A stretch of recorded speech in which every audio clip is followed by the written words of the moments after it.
Hello, hello, hello. My mic working? Yep, I think I'm good. What's up, folks? Back with another one. A little late, but never on time. Oh boy. Yeah, so I went ahead and found a tutorial on oh, did I close it? Damn it, I did too. How to change scenes up, and I went ahead and kind of implemented some stuff. Right now I'm just kind of backtracking and fixing some corrections, and I just noticed that I'm at somewhat of a crossroads, but not really. Or I might have just had to change the directory here. Yeah, awesome tutorial that I found. I'll just pull up my YouTube history here. Where is it? Totally black and 255 being totally awesome white tutorial. for each channel.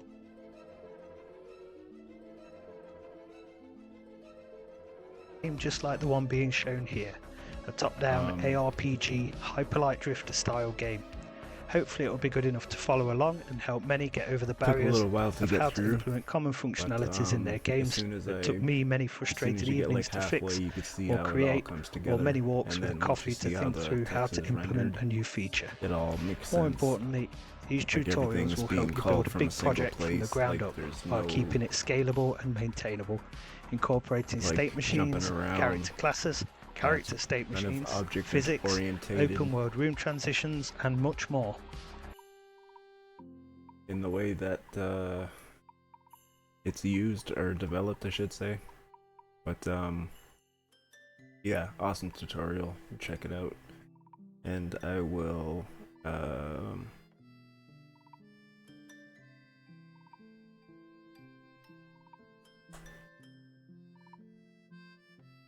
oh, am I not logged in? What? Why is... Or can I go here into the chat? Yeah, that's weird that I can't down there. Okay, and here's the link here.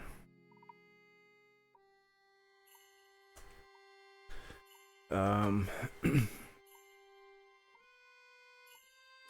it's super crispy, super clean. You'll once I get this kind of ironed out, I'll demonstrate. Goes down. Now see, it's gonna keep giving me stupid error.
There we go. Holy smokes.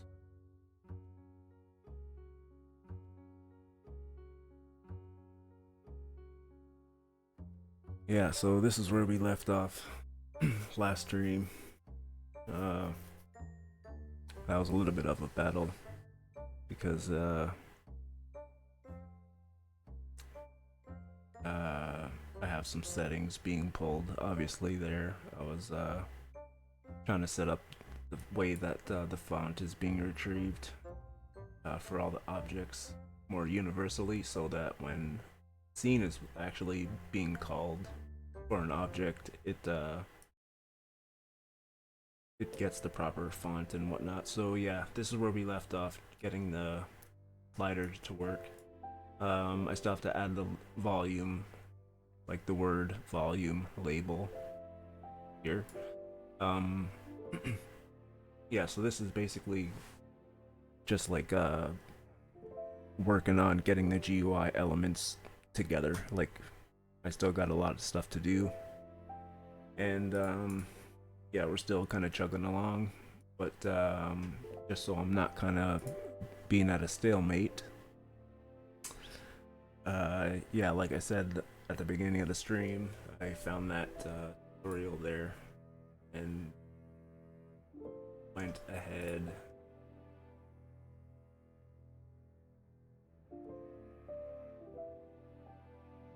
and coded it out.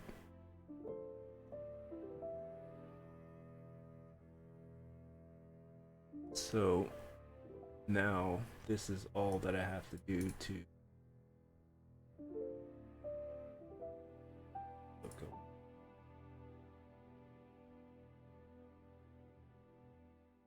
do the line by line deal here, maybe.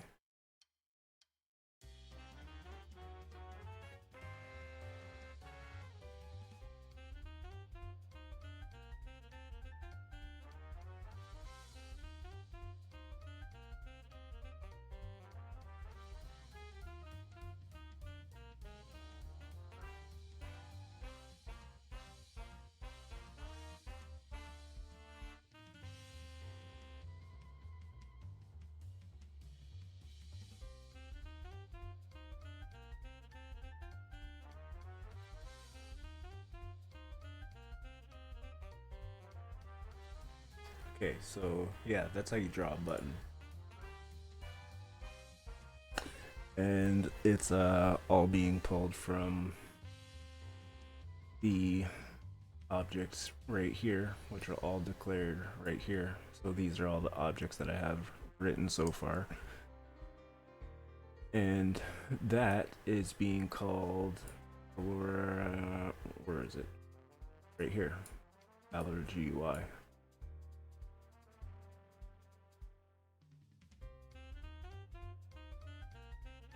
Which then is called right there, and then once a scene populates, it appends itself, and then I am about to see, should technically see the scene be changing now. So let me go back to main.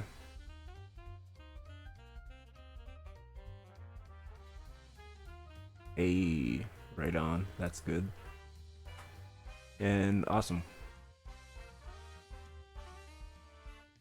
Scene's changing.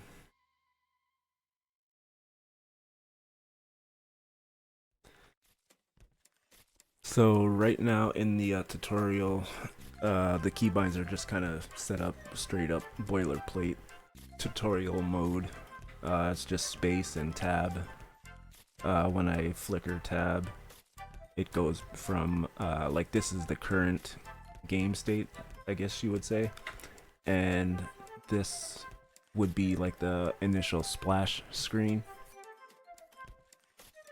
and the very first screen that we saw, the green screen, would be used for like loading up the application, and then once you push like space, like once everything's loaded, you'll be able to push space, and then that would take you to like the first splash screen here.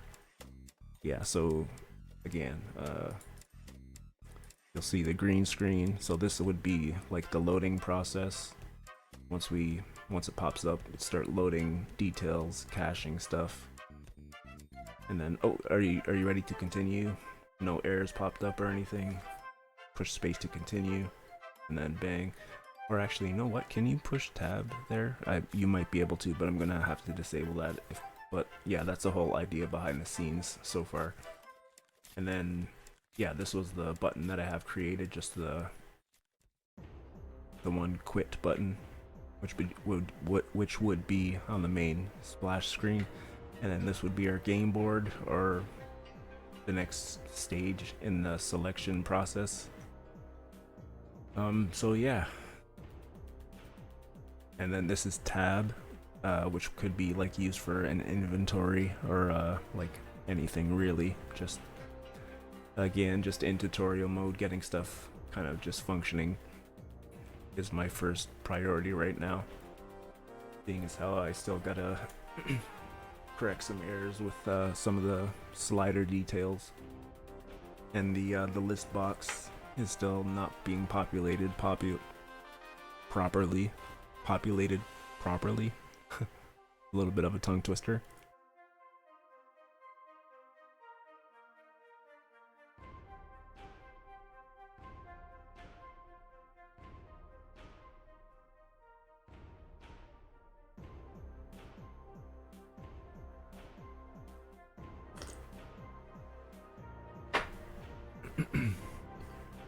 The only thing I'm kind of curious about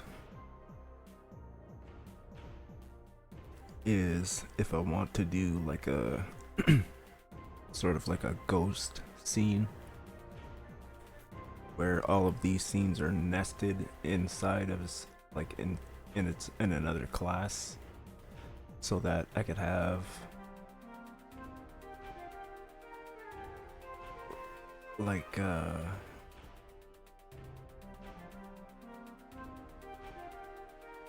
stuff going on in the background, but not that like pertains to the making the game run in a way, like background processing sort of thing, and then have this nested.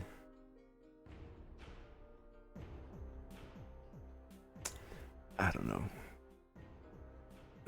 Because I'm thinking of a way I could use this just for like a GUI editor or pure data, which doesn't have like really GUI friendly graphics. So using pygame and then connecting like serial data and like a net connect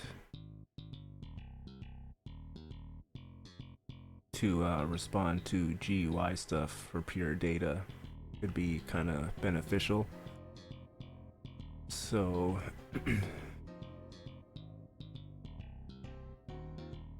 with that serial data stuff going back and forth, I don't want it to be interrupted with GUI elements kind of flashing around kind of thing is my thought process.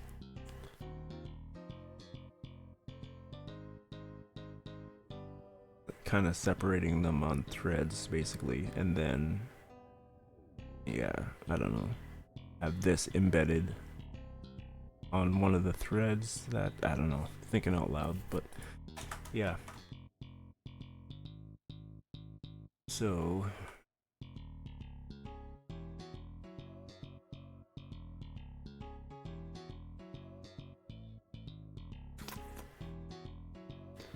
actually, let me pull up Affinity Photo.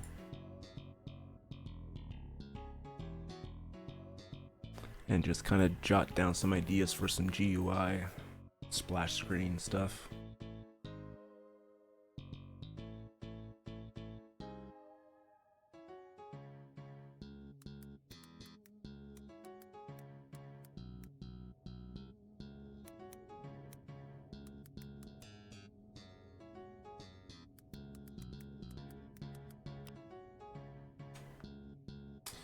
I probably should update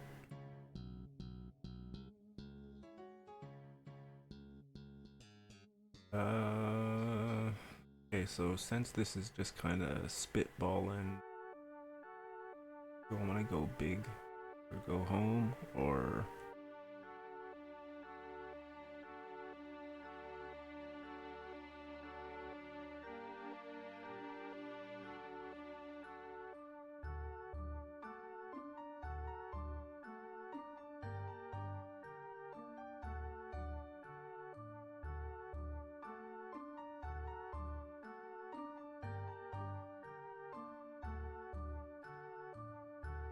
Oh wait, no, yeah, I think I had to, what was that sizing?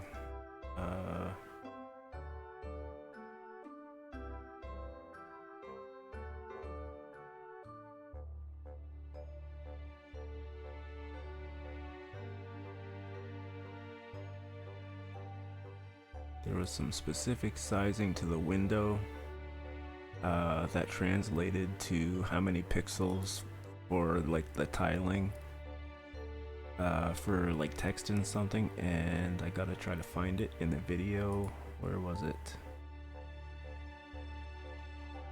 Was it by the beginning? No, a little bit farther.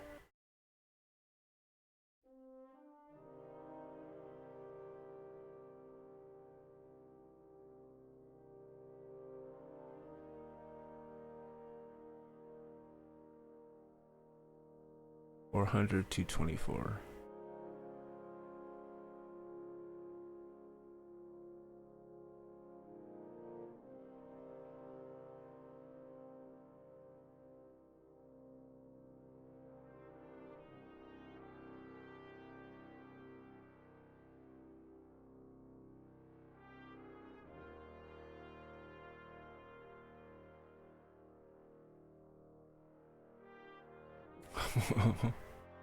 Why is that so small?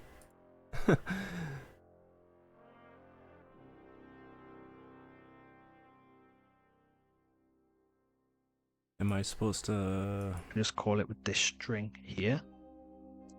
So that's great for now.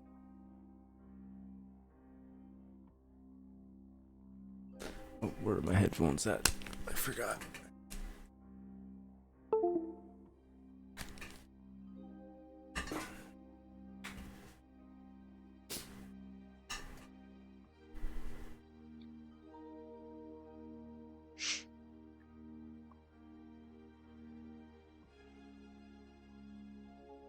And so now we can go in here, we can go width and height.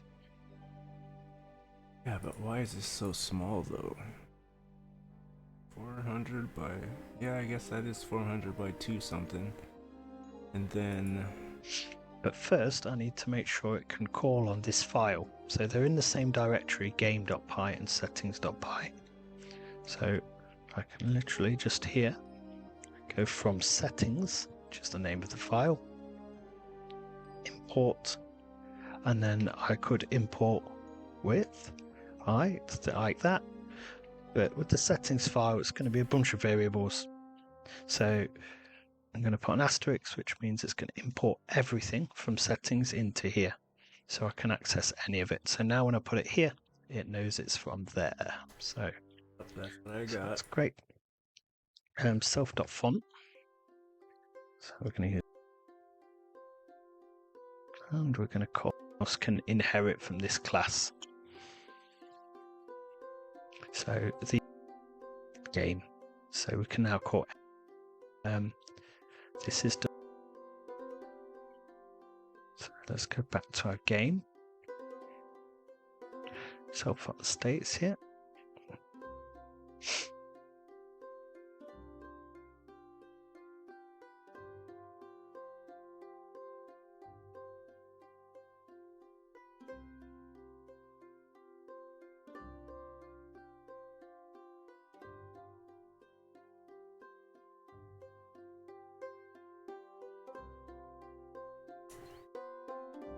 Yeah, see, I don't know.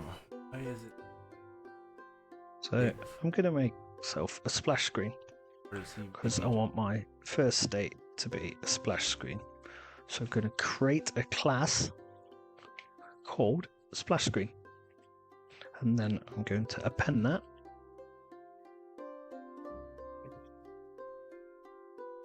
So I'm going to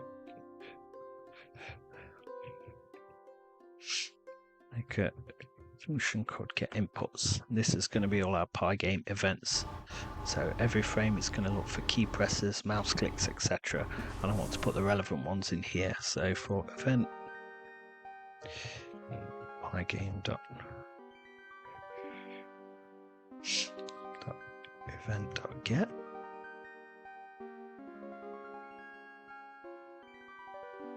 event.type equal pygame width.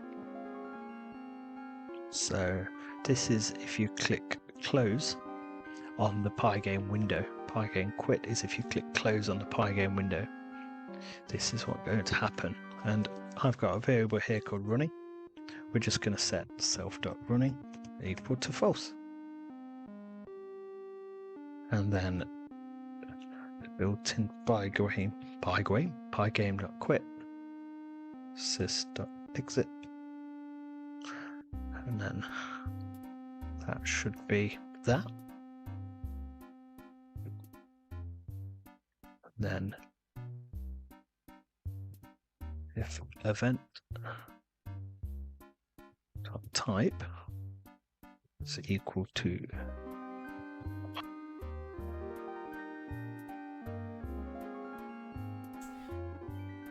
that's very interesting. the mouse.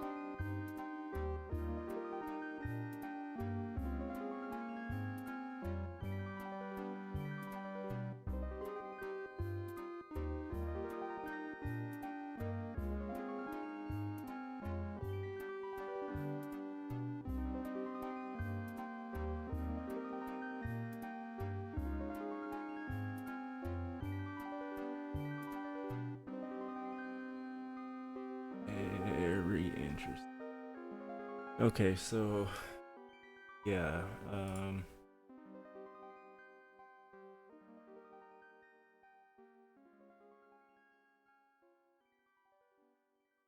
want to see where I'm going to do scroll or compress escape. So of course, so left, right, up and down. I want to be D would be right for WASD, and then event key click. So F4, scroll down, and so reset inputs. So here, along as fast as it can for now, and then we're going to, and then we're passing the game set where to run it. My game.py, which is in here, so that's good. If I initialized entered correctly as you go along, so now. Okay. Yeah, maybe Main it was font small is not for him defined. too. Did you mean front? So I've probably written front, typed front somewhere instead of font. And then we're pygame window. Okay. And if you remember here, we can press escape or we can close it.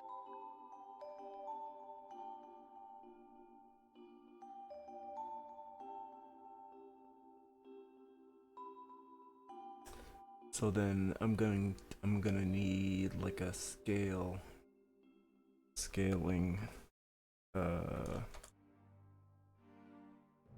factor.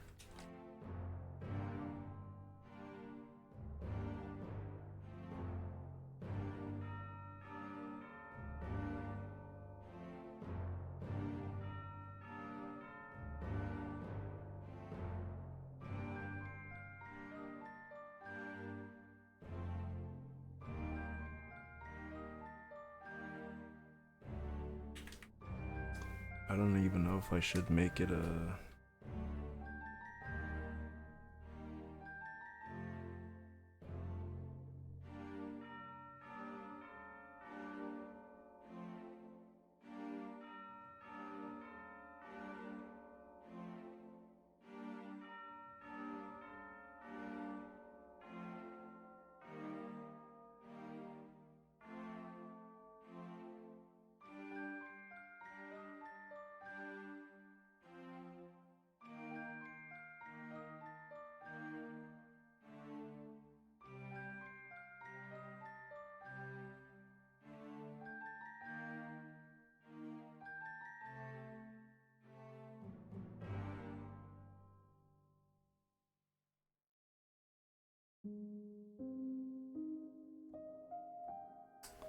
Hmm.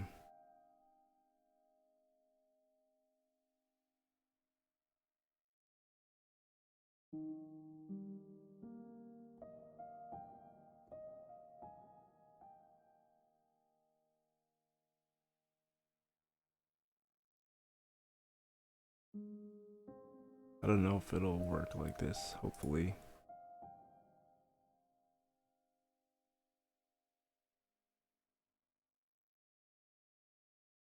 Hopefully.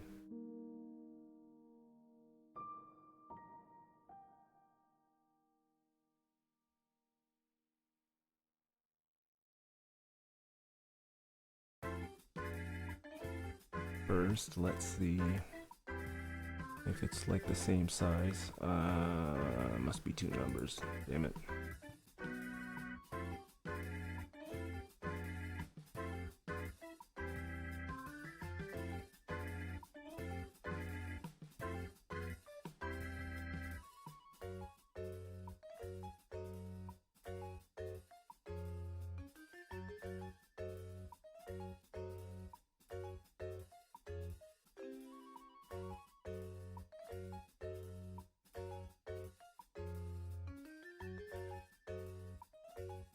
Woo.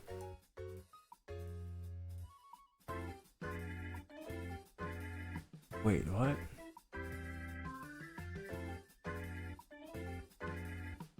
But it was 0 though. Multiplied by?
Should be 100 by 224 since its factor is 1. Oh, yeah, there we go. Good. Now, I go factor of 2. Should be almost times as big. Hey, look at like I'm doing something proper or something here, son.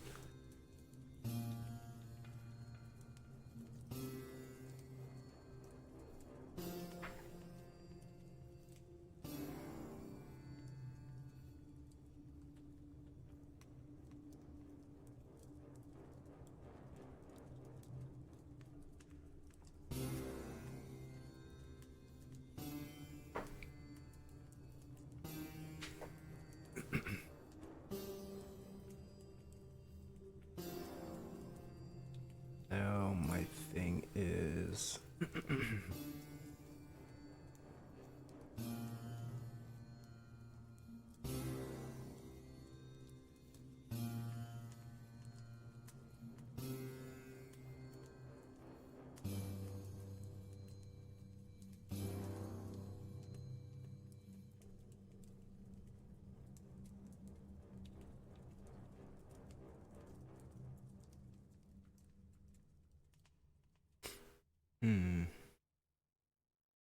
just had a thought.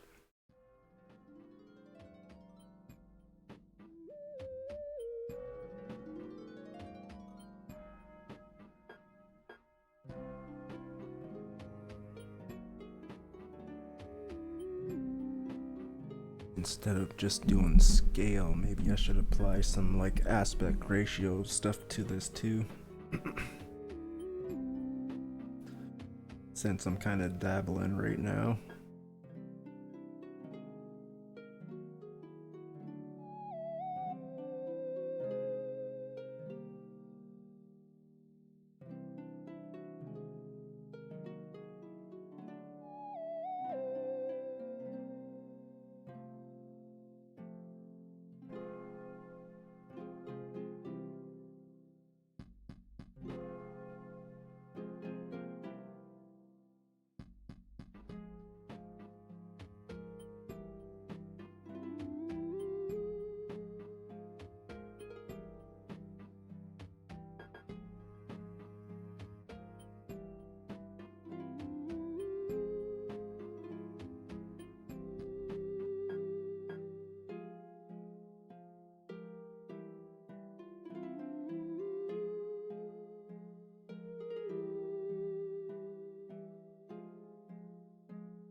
This should be like full screen almost. Yeah, see, that kind of works for me.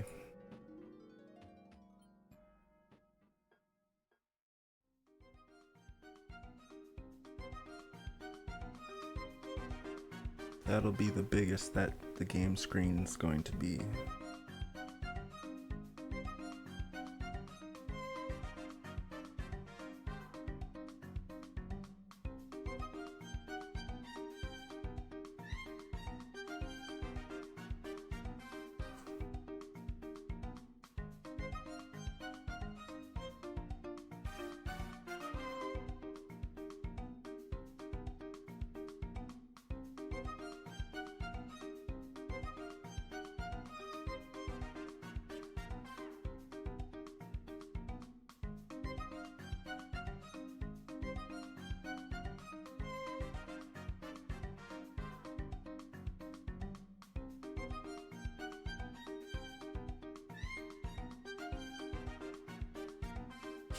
Yeah, see, this is what I'm talking about. This is what I gotta do. Have this nested inside of a class so that as it expands, we always have like this excess border of the correct size around, because currently it's just this whole size of the window, but I want this aspect ratio to be true all the time, simply for the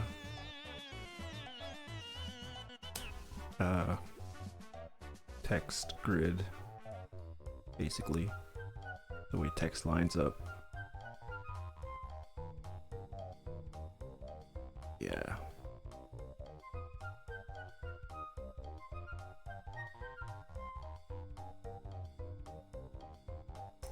Okay, what was I gonna do? Affinity photo. Yeah, I was going to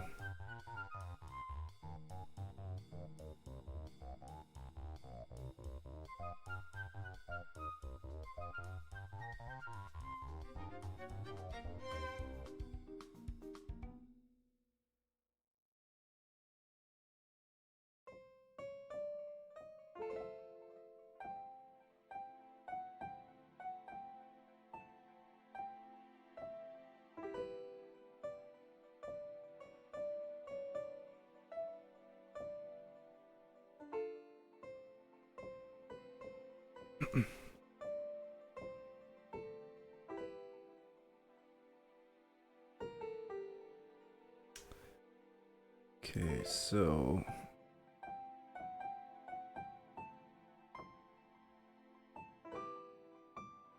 did I close the other? Yeah, here it is. I kind of want to do something like, where is it?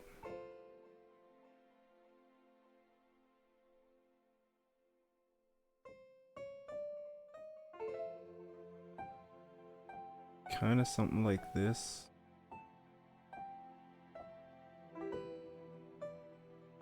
Yeah, this is like a mobile game that I play. It's kind of like League of Legends, but mobile. Pretty popular EU. I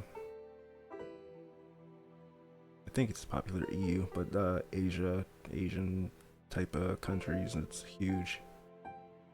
But yeah, I don't know, I like some of the UI kind of stuff, so this sort of flow, but not necessarily color and scheme, and I'm looking for like a better example. I'm not seeing like a good one.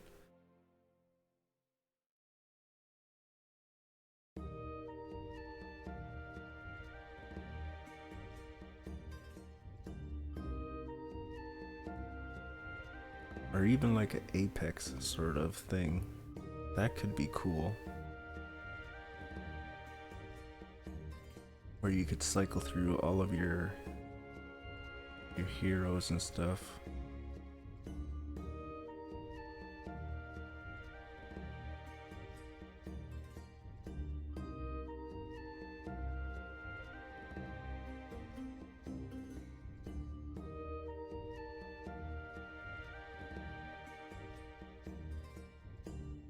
Actually, let's just take a look to see how Fortnite does it.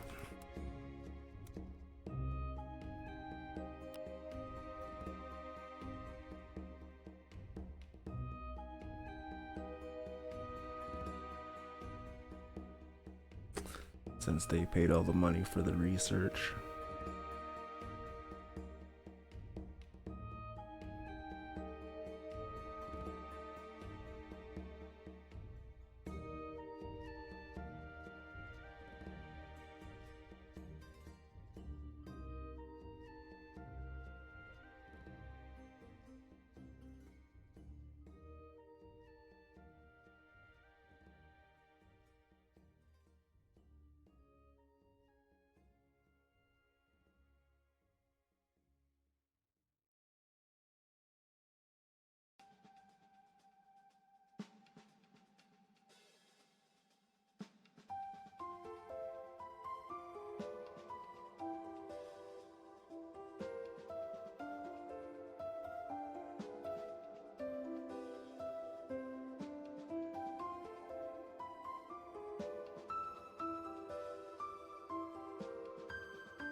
You know what? I think I'm gonna do something kind of like a hybrid.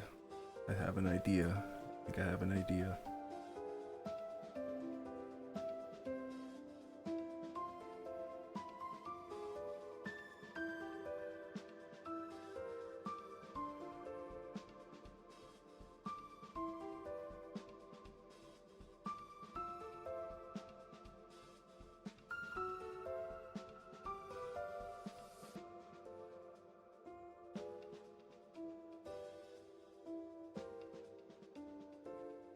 The heck is just like a regular brush?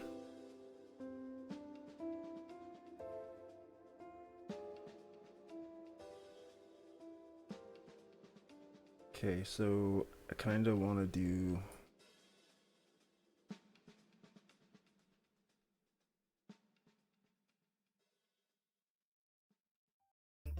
I should pull my pen out.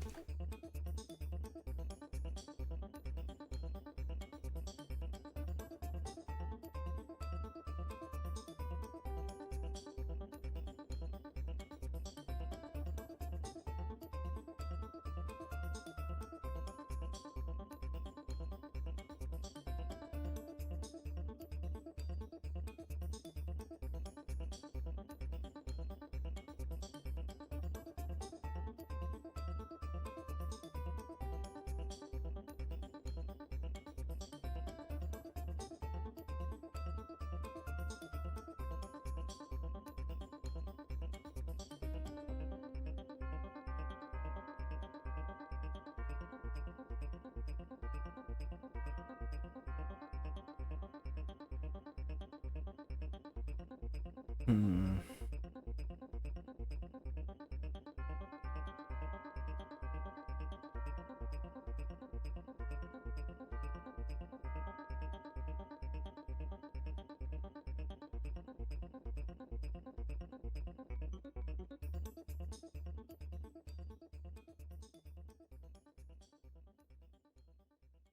What the heck?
roughly kind of what.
Something like this, I think. These are gonna be used for like a push out menu, maybe of some sort. This for settings, notification, game option, maybe updates, patch updates, sort of thing. And then maybe like a loafing selection option box in here that I don't know.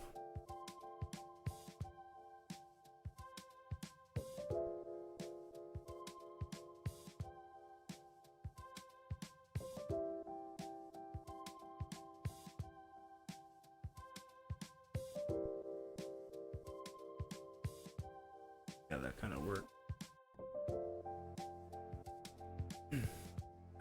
I should actually golden ratio it and really do it. I think this, hold on, it's kind of already.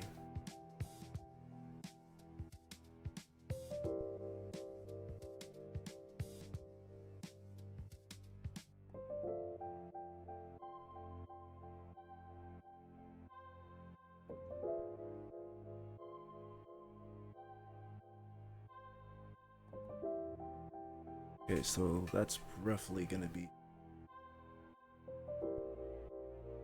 Okay, I gotta take a quick little bathroom break. I'll be back.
Alright, alright.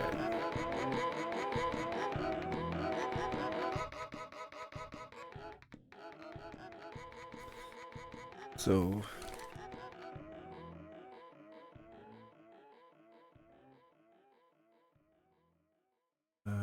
one thing that I thought of, I didn't take into account too, or the while developing the GUI objects was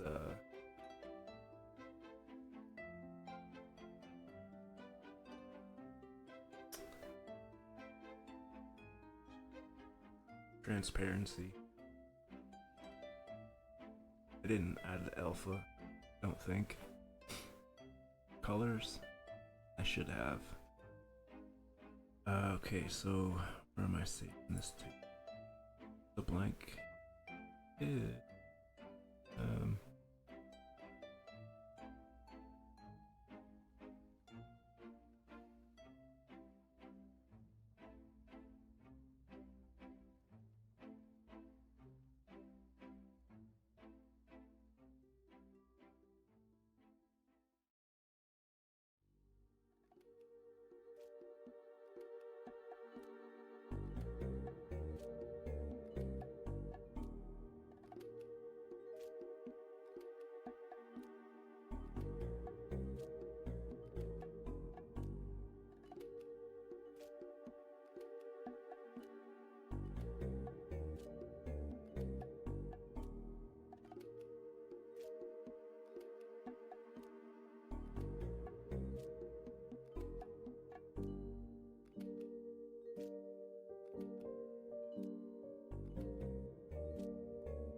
Huh. Interesting. Okay. Let me open this. I just open Infinity.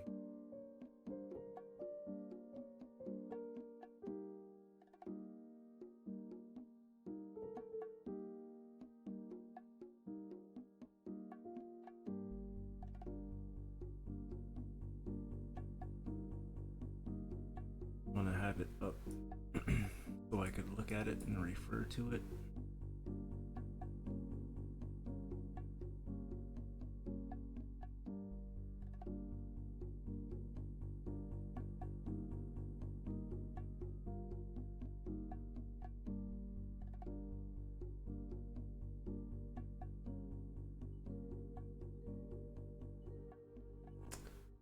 Actually, one game.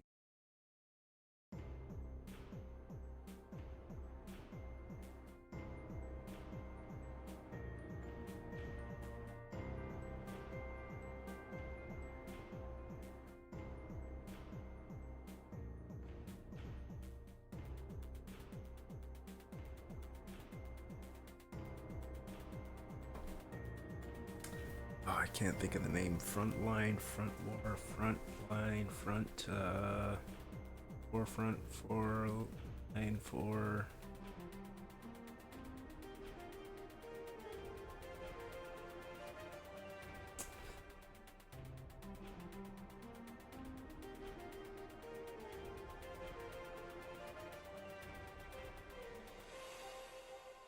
Okay, so now that I got an idea of what I think I'm gonna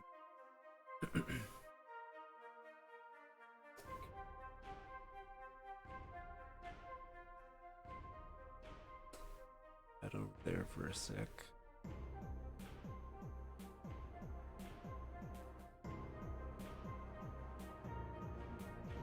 Way too much stuff open.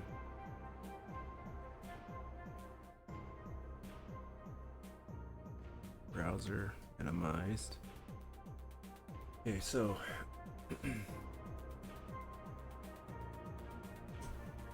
First things first.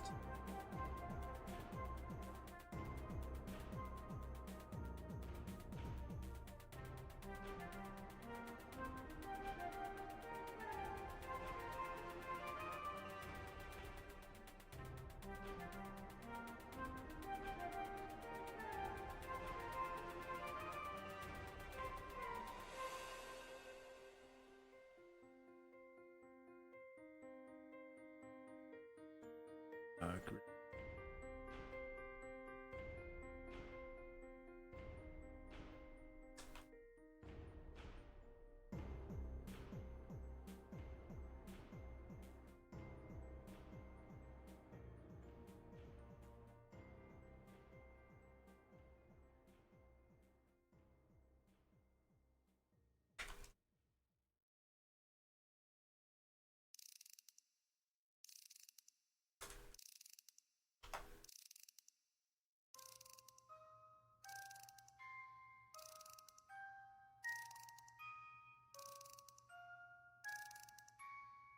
Little mental note.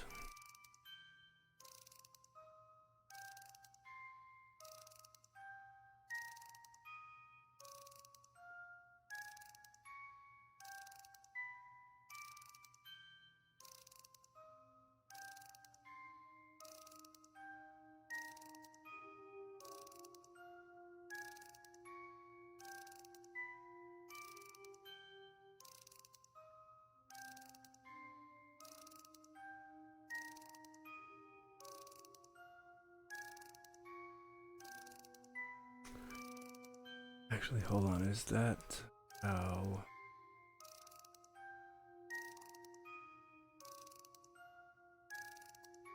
Damn it. Loading screens.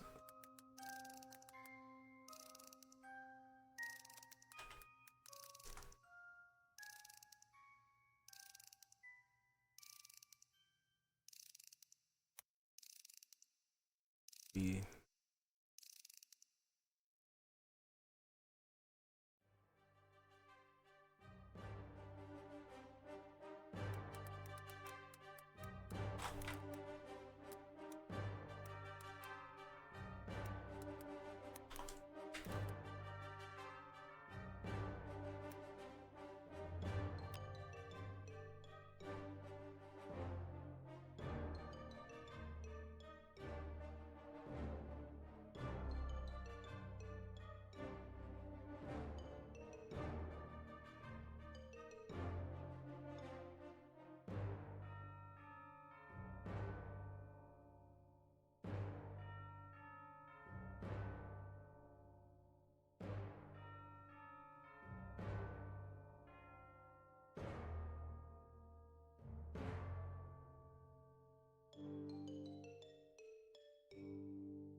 pop up. Work. Hey, that's what I like to see. Okay, good. Let me turn down here.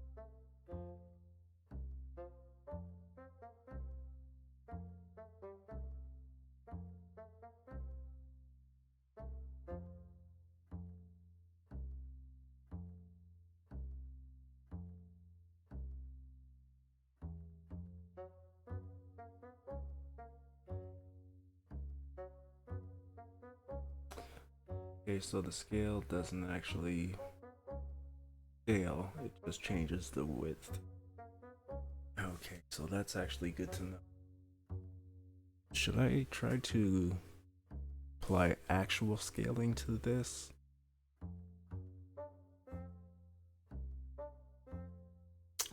Hmm.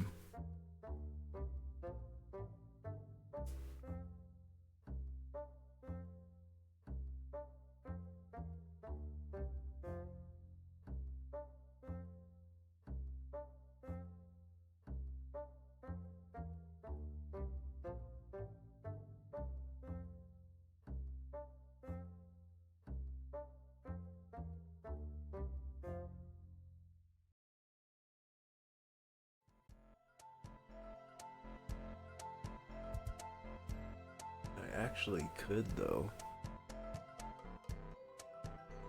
And then, ooh, and then, oh, I could experiment. See how small I can get stuff and design it, and then just factor it, expand it out, make it look real, like a real pixelated.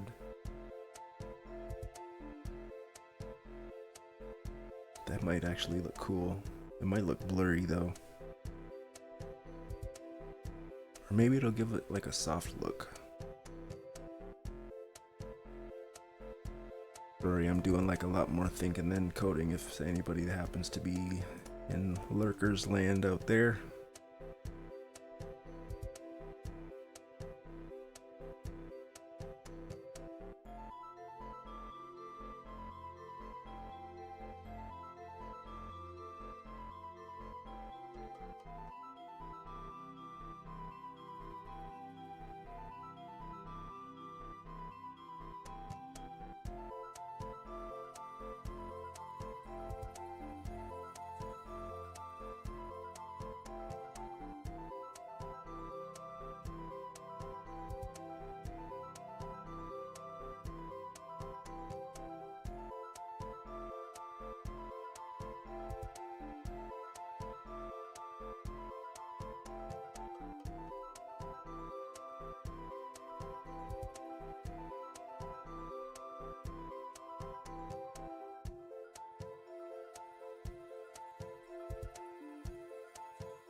Yeah, I'm kind of curious now if I just try to minimalize everything.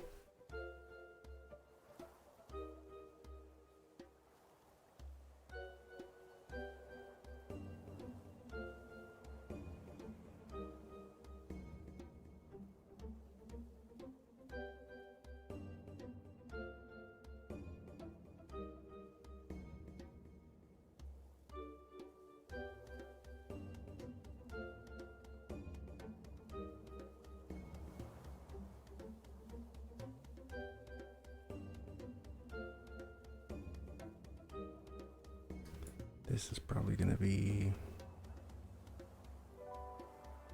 25 or 26.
Yeah, that's okay.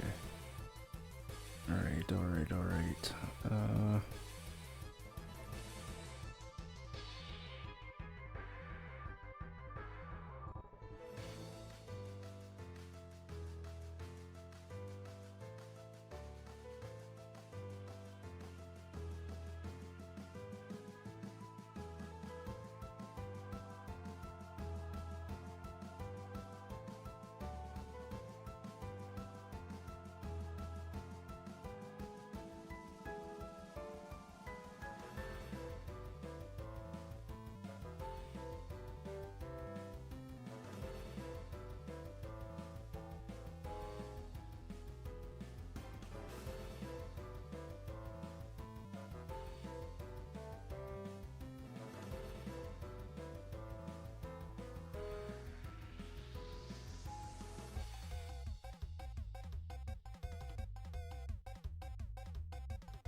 Yeah, I think I know what I'm gonna do now.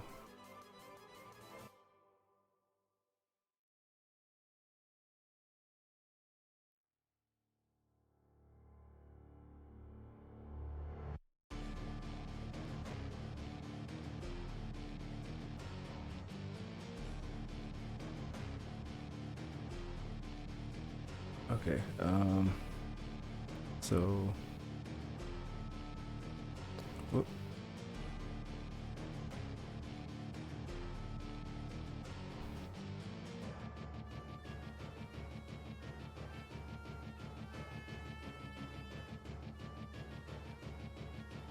Just to actually start this off, I'm gonna add options.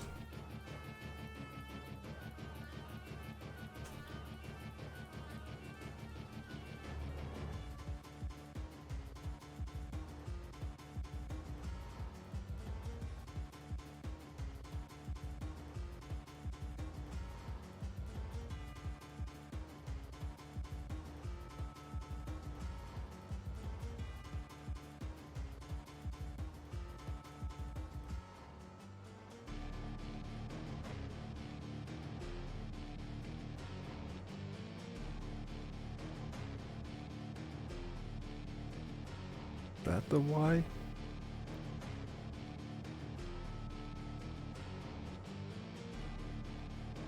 Yeah, okay.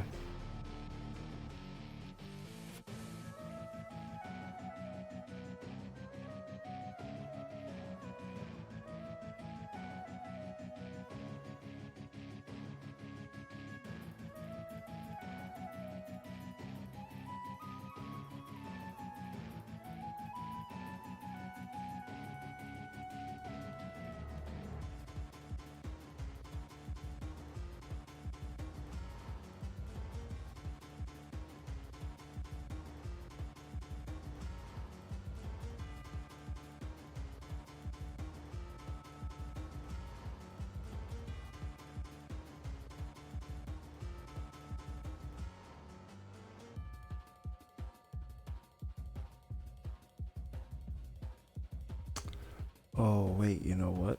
This isn't gonna work like this.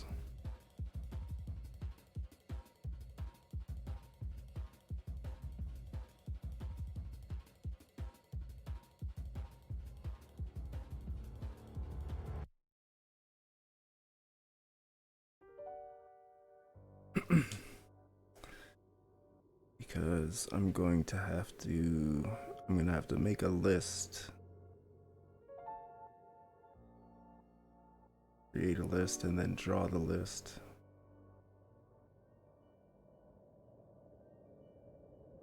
Of all these objects, so then that way I could read later on when the game is running if anything in the list has been clicked or anything.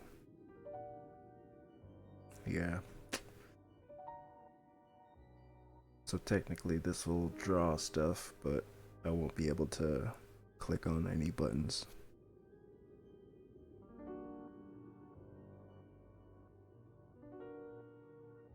Or will it?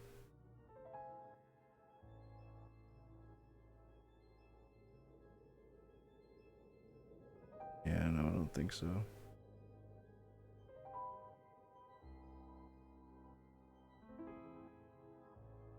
Yeah, not the way this is set up. I have to... Yeah, I'm pretty sure I have to make a list of buttons.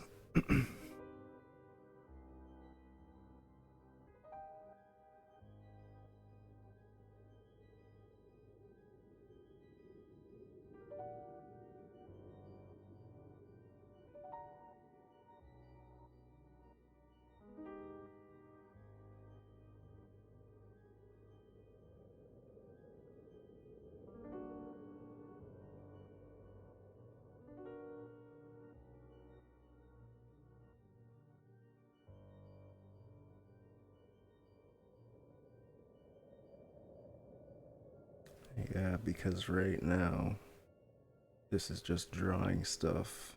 But then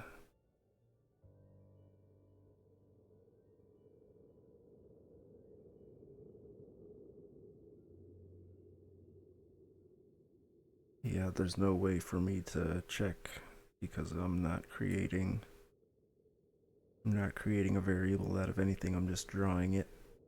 So I technically could just toss a self something or other here and then store that there.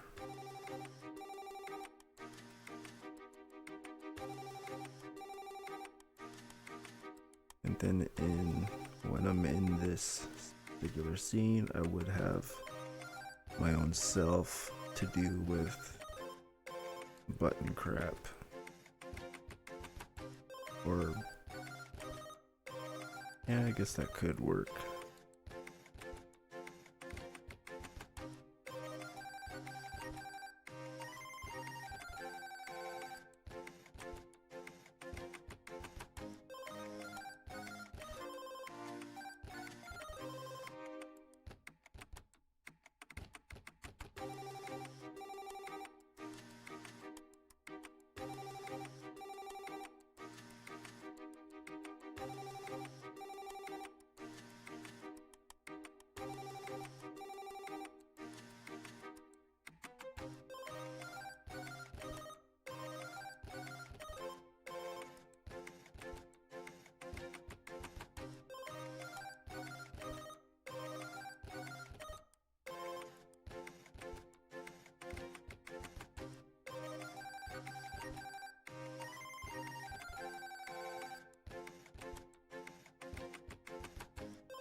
There we go. Nice.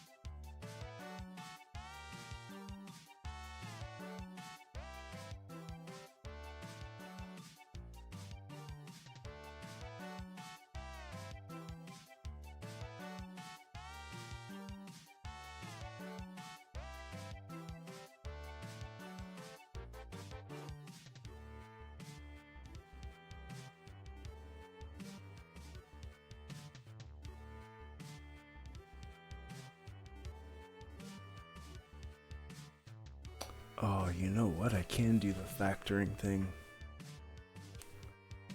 Maybe I should.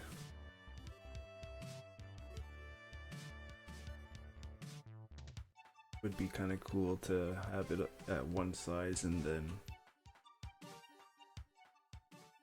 aspect ratio wise, depending on what's chosen, it would resize accordingly to always fit. That would be kind of dope.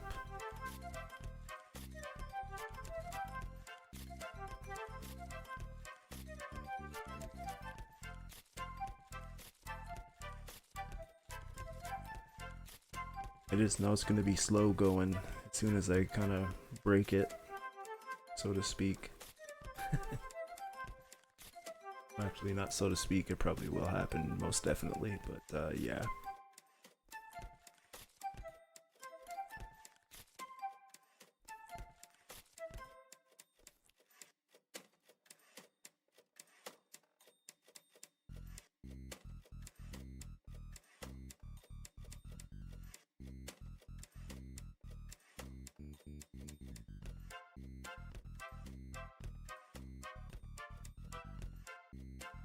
I should do next is actually see if I can get the grid working.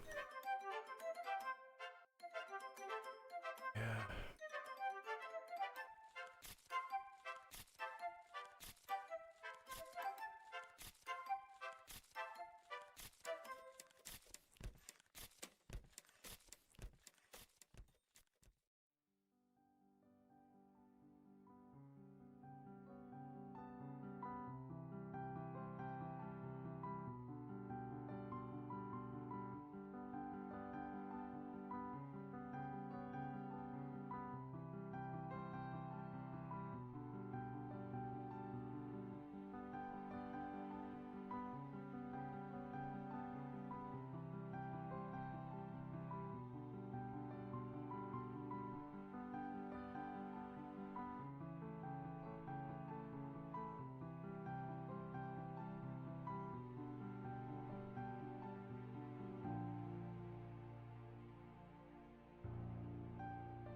So just in case anybody might be lurking, kind of the base idea UI layout I'm gonna shoot for.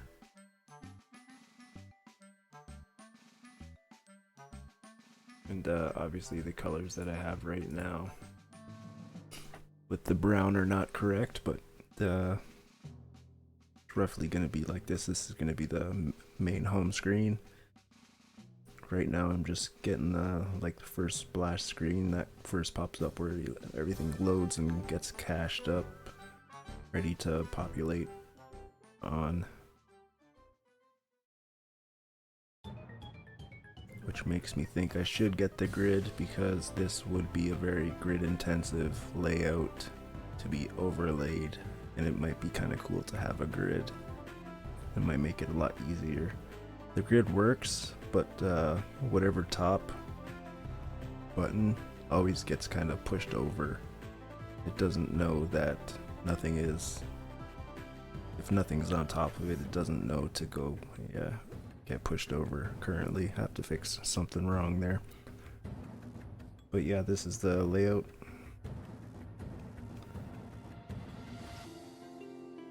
And I kind of want to move this button, the continue button. Is it just width or height divided by 2?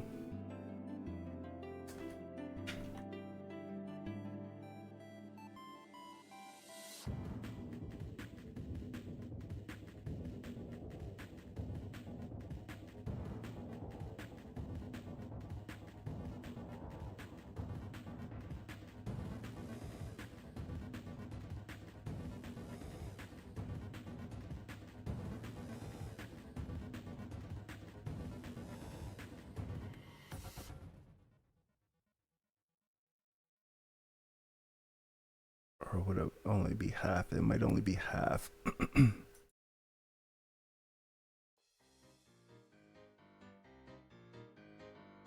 Wait, what?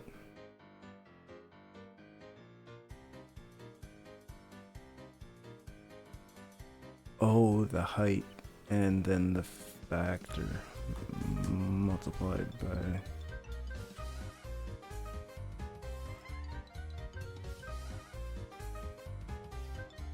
What? Oh, this doesn't have...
Yep, that was it. So the 25 is the height of the button.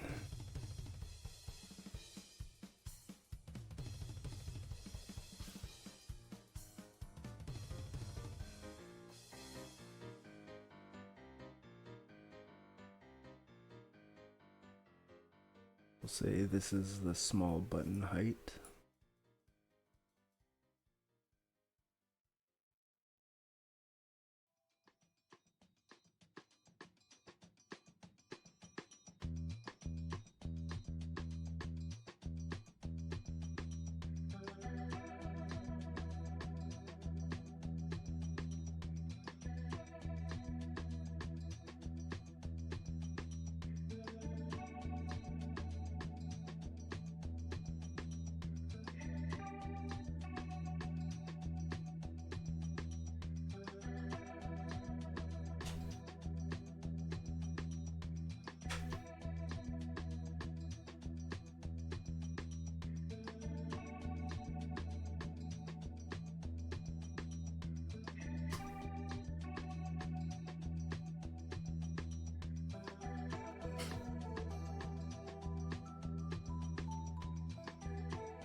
Right on, it's in the middle. Good shit. So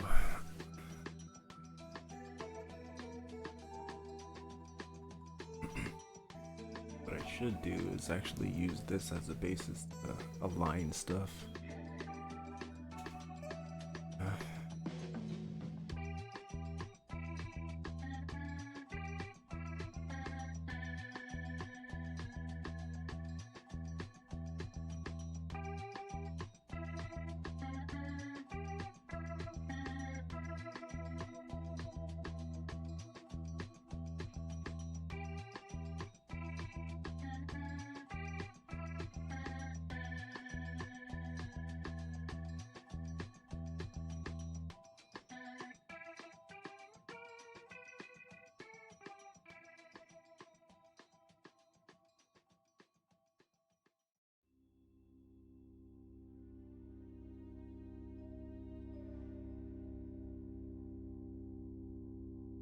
I just had an idea.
center screen.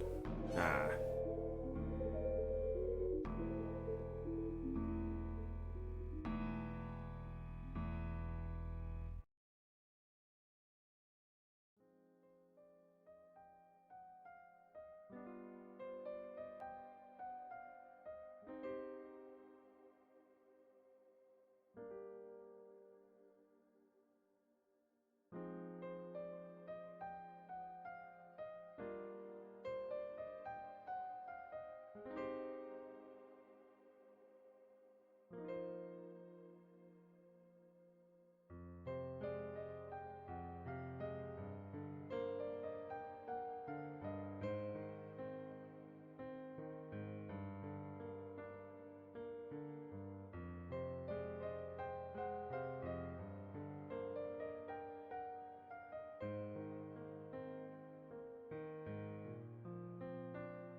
Almost there.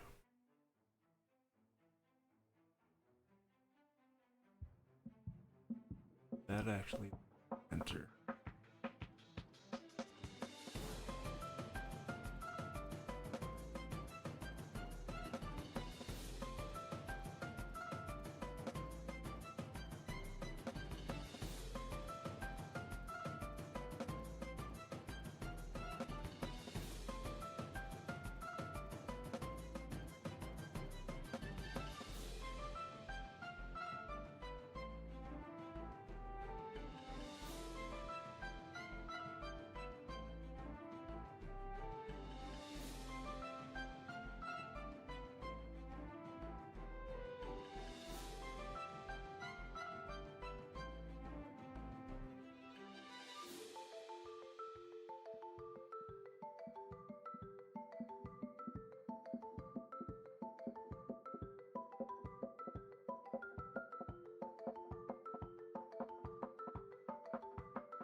That looks like that's it.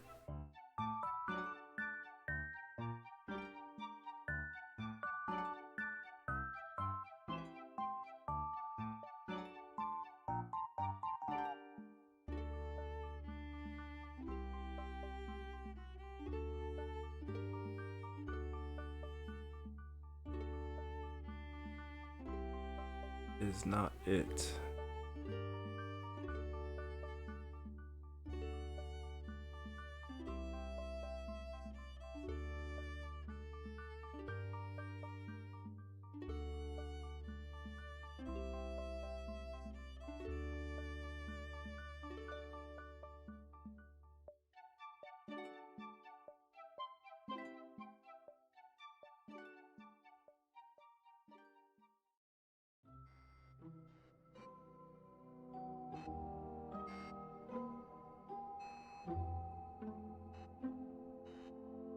That looks correct.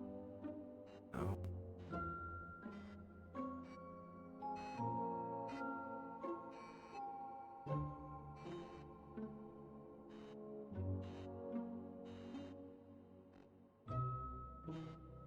Center.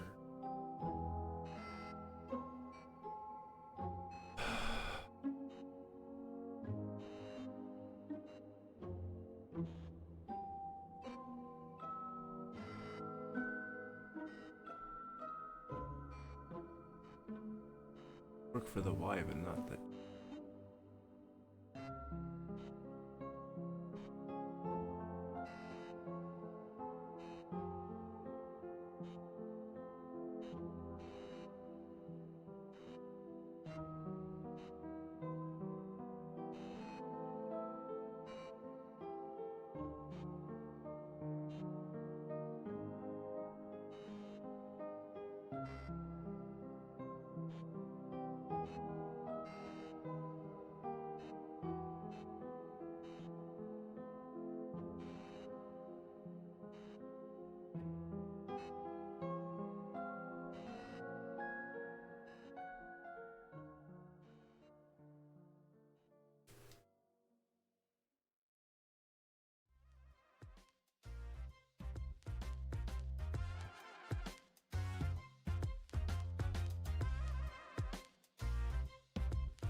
Damn it, Jim.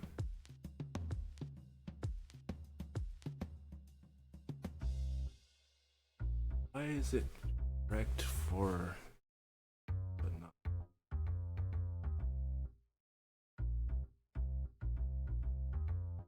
How could the math be?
Like, that looks correct.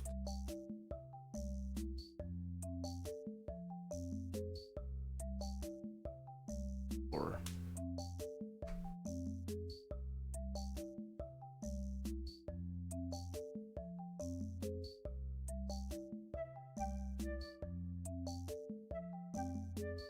I think all that's missing is just the resizing.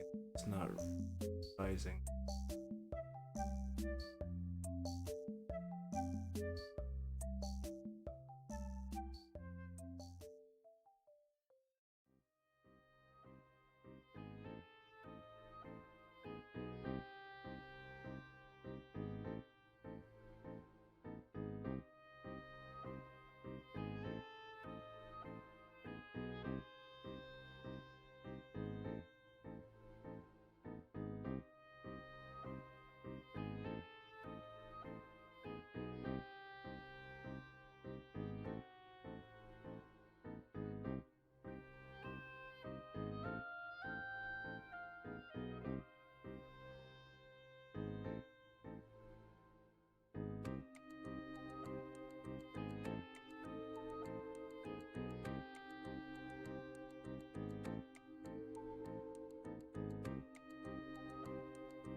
Be a fat button.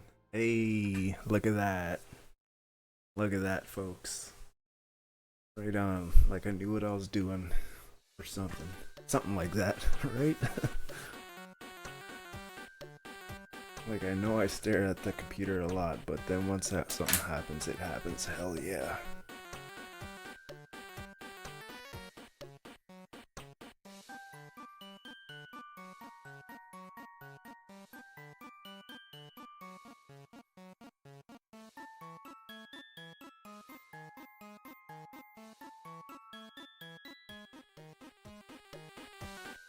Continue.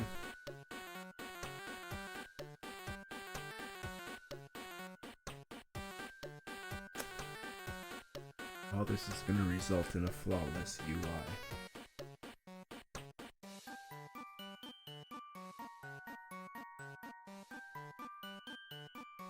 Using the grid. Now that scale everything by a factor of whatever. Oh, it's going to be beautiful. Gonna be beautiful. Alright, so I'm gonna take a quick little break, get something in my belly, and I'll be back.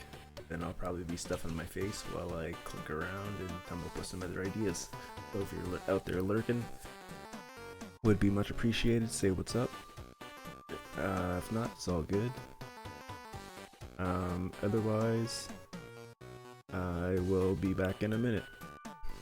And hopefully that music hasn't been way too loud forever.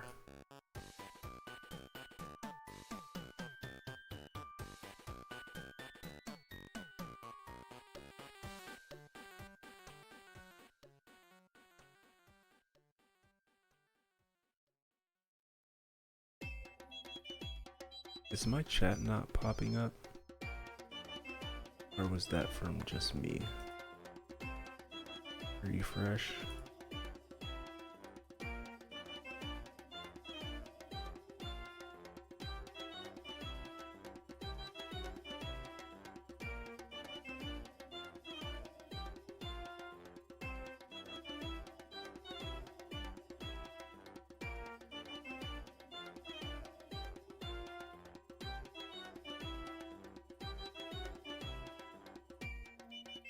No, that's it. Okay.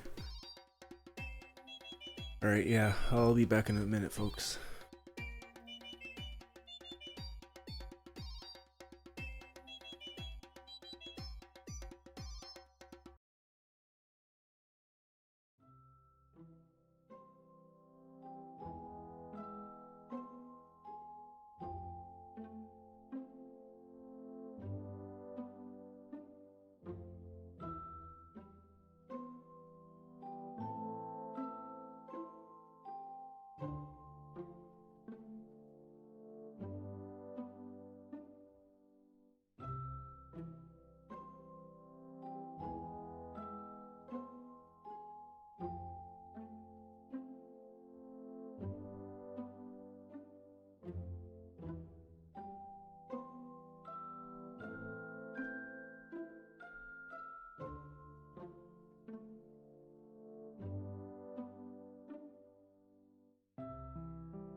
Alright, here we go.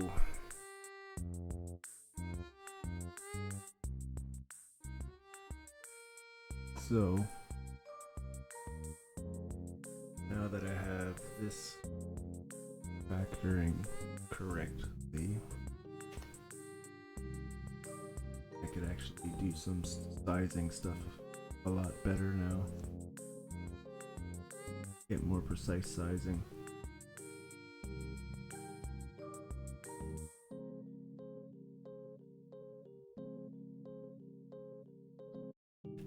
Although it's probably just on point right now.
Hmm.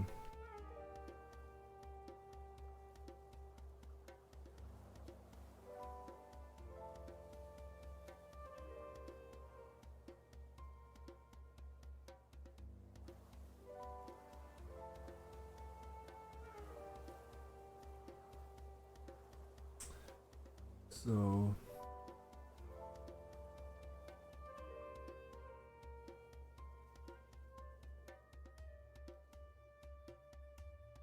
yeah, this should be fine.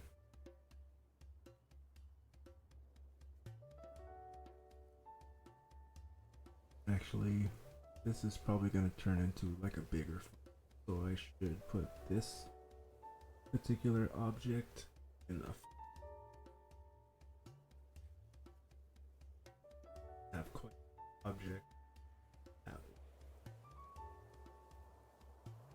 or a lot of lines in this file that's unnecessary. And I could just call this, leave this file a lot smaller.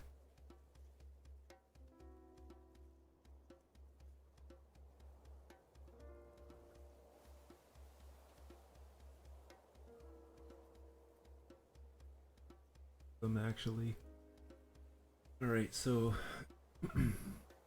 I feel like I kind of want to watch a video while I eat.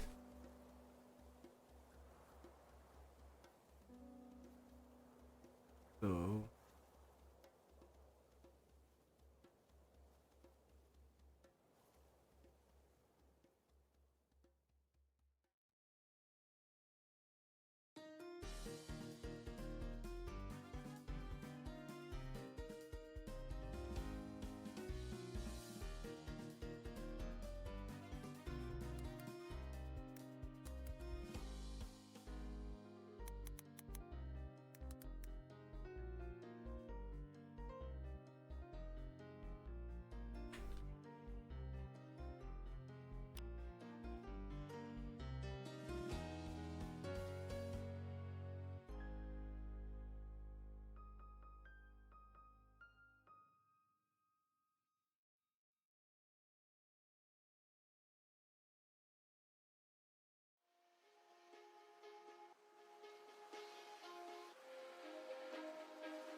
This might be a good one.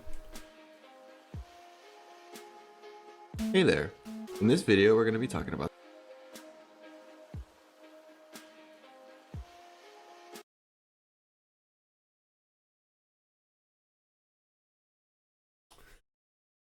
Alright, so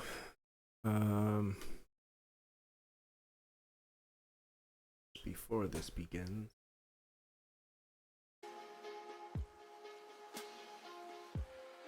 and this is the GUI kind of idea that we're going for eventually. And I just saw this little sprite, how to load and parse. Since I'm at a spot where I'm going to be loading and parsing data, it's probably a good idea to check up on how to do stuff properly. So yeah, I'll be right back and then we'll get right into the video.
spreadsheets.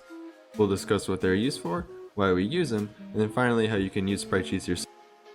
Many games involve. Hey there! In this video we're going to be talking about spreadsheets. We'll discuss what they're used for, why we use them, and then finally how you can use spreadsheets yourself in pygame. Many a series of images and putting them onto our computer screens. If you have a game with a lot of images, the amount of draw calls and rendering that you'd have to do to load them all in can be quite expensive, and this can cause performance issues. To get our game running efficiently, we as programmers need a way to access these images as fast as possible. Lucky for us, sprite sheets are a great solution for this problem. Rather than loading up dozens or even hundreds of images, we can package them all up into just one single image. So it's only going to be one draw call and one texture per sprite sheet that you're going to have to worry about, which is awesome. What we have here is a simple sprite sheet. And this is a small little program I made in pygame that's able to iterate through all the images in our sprite sheet. I'll show you how to make a sprite sheet class that will allow you to achieve a similar effect in any new or existing project you're currently working on. If you want to follow along with me and use the same images that I'm using, I'll leave download links to everything in my GitHub. If you have your own images and you'd like to make your own sprite sheet, you can do that with a lot of different programs. Personally, what I use is Texture Packer. You can get a free trial from their website, and then after that it's $20 to keep the program. I'm not in any way affiliated with Texture Packer, I'm way too small a YouTuber for that, but it's just what I use and it works for me, so if you want to try it, give it a go. And just as a quick note for everyone who is using Texture Packer, if you want to follow along with everything I do in this tutorial, make sure you use the JSON hash output. Setup-wise, we're going to have 4 files that we're going to be working with. Spritesheet.py is going to have our sprite sheet class, and we're going to make that in a second. Test game is just going to be a simple game loop that we can test our sprite sheet with and make sure everything's loading correctly. TrainerSheet.png right here is going to be our sprite sheet, so we can see what it looks like right here.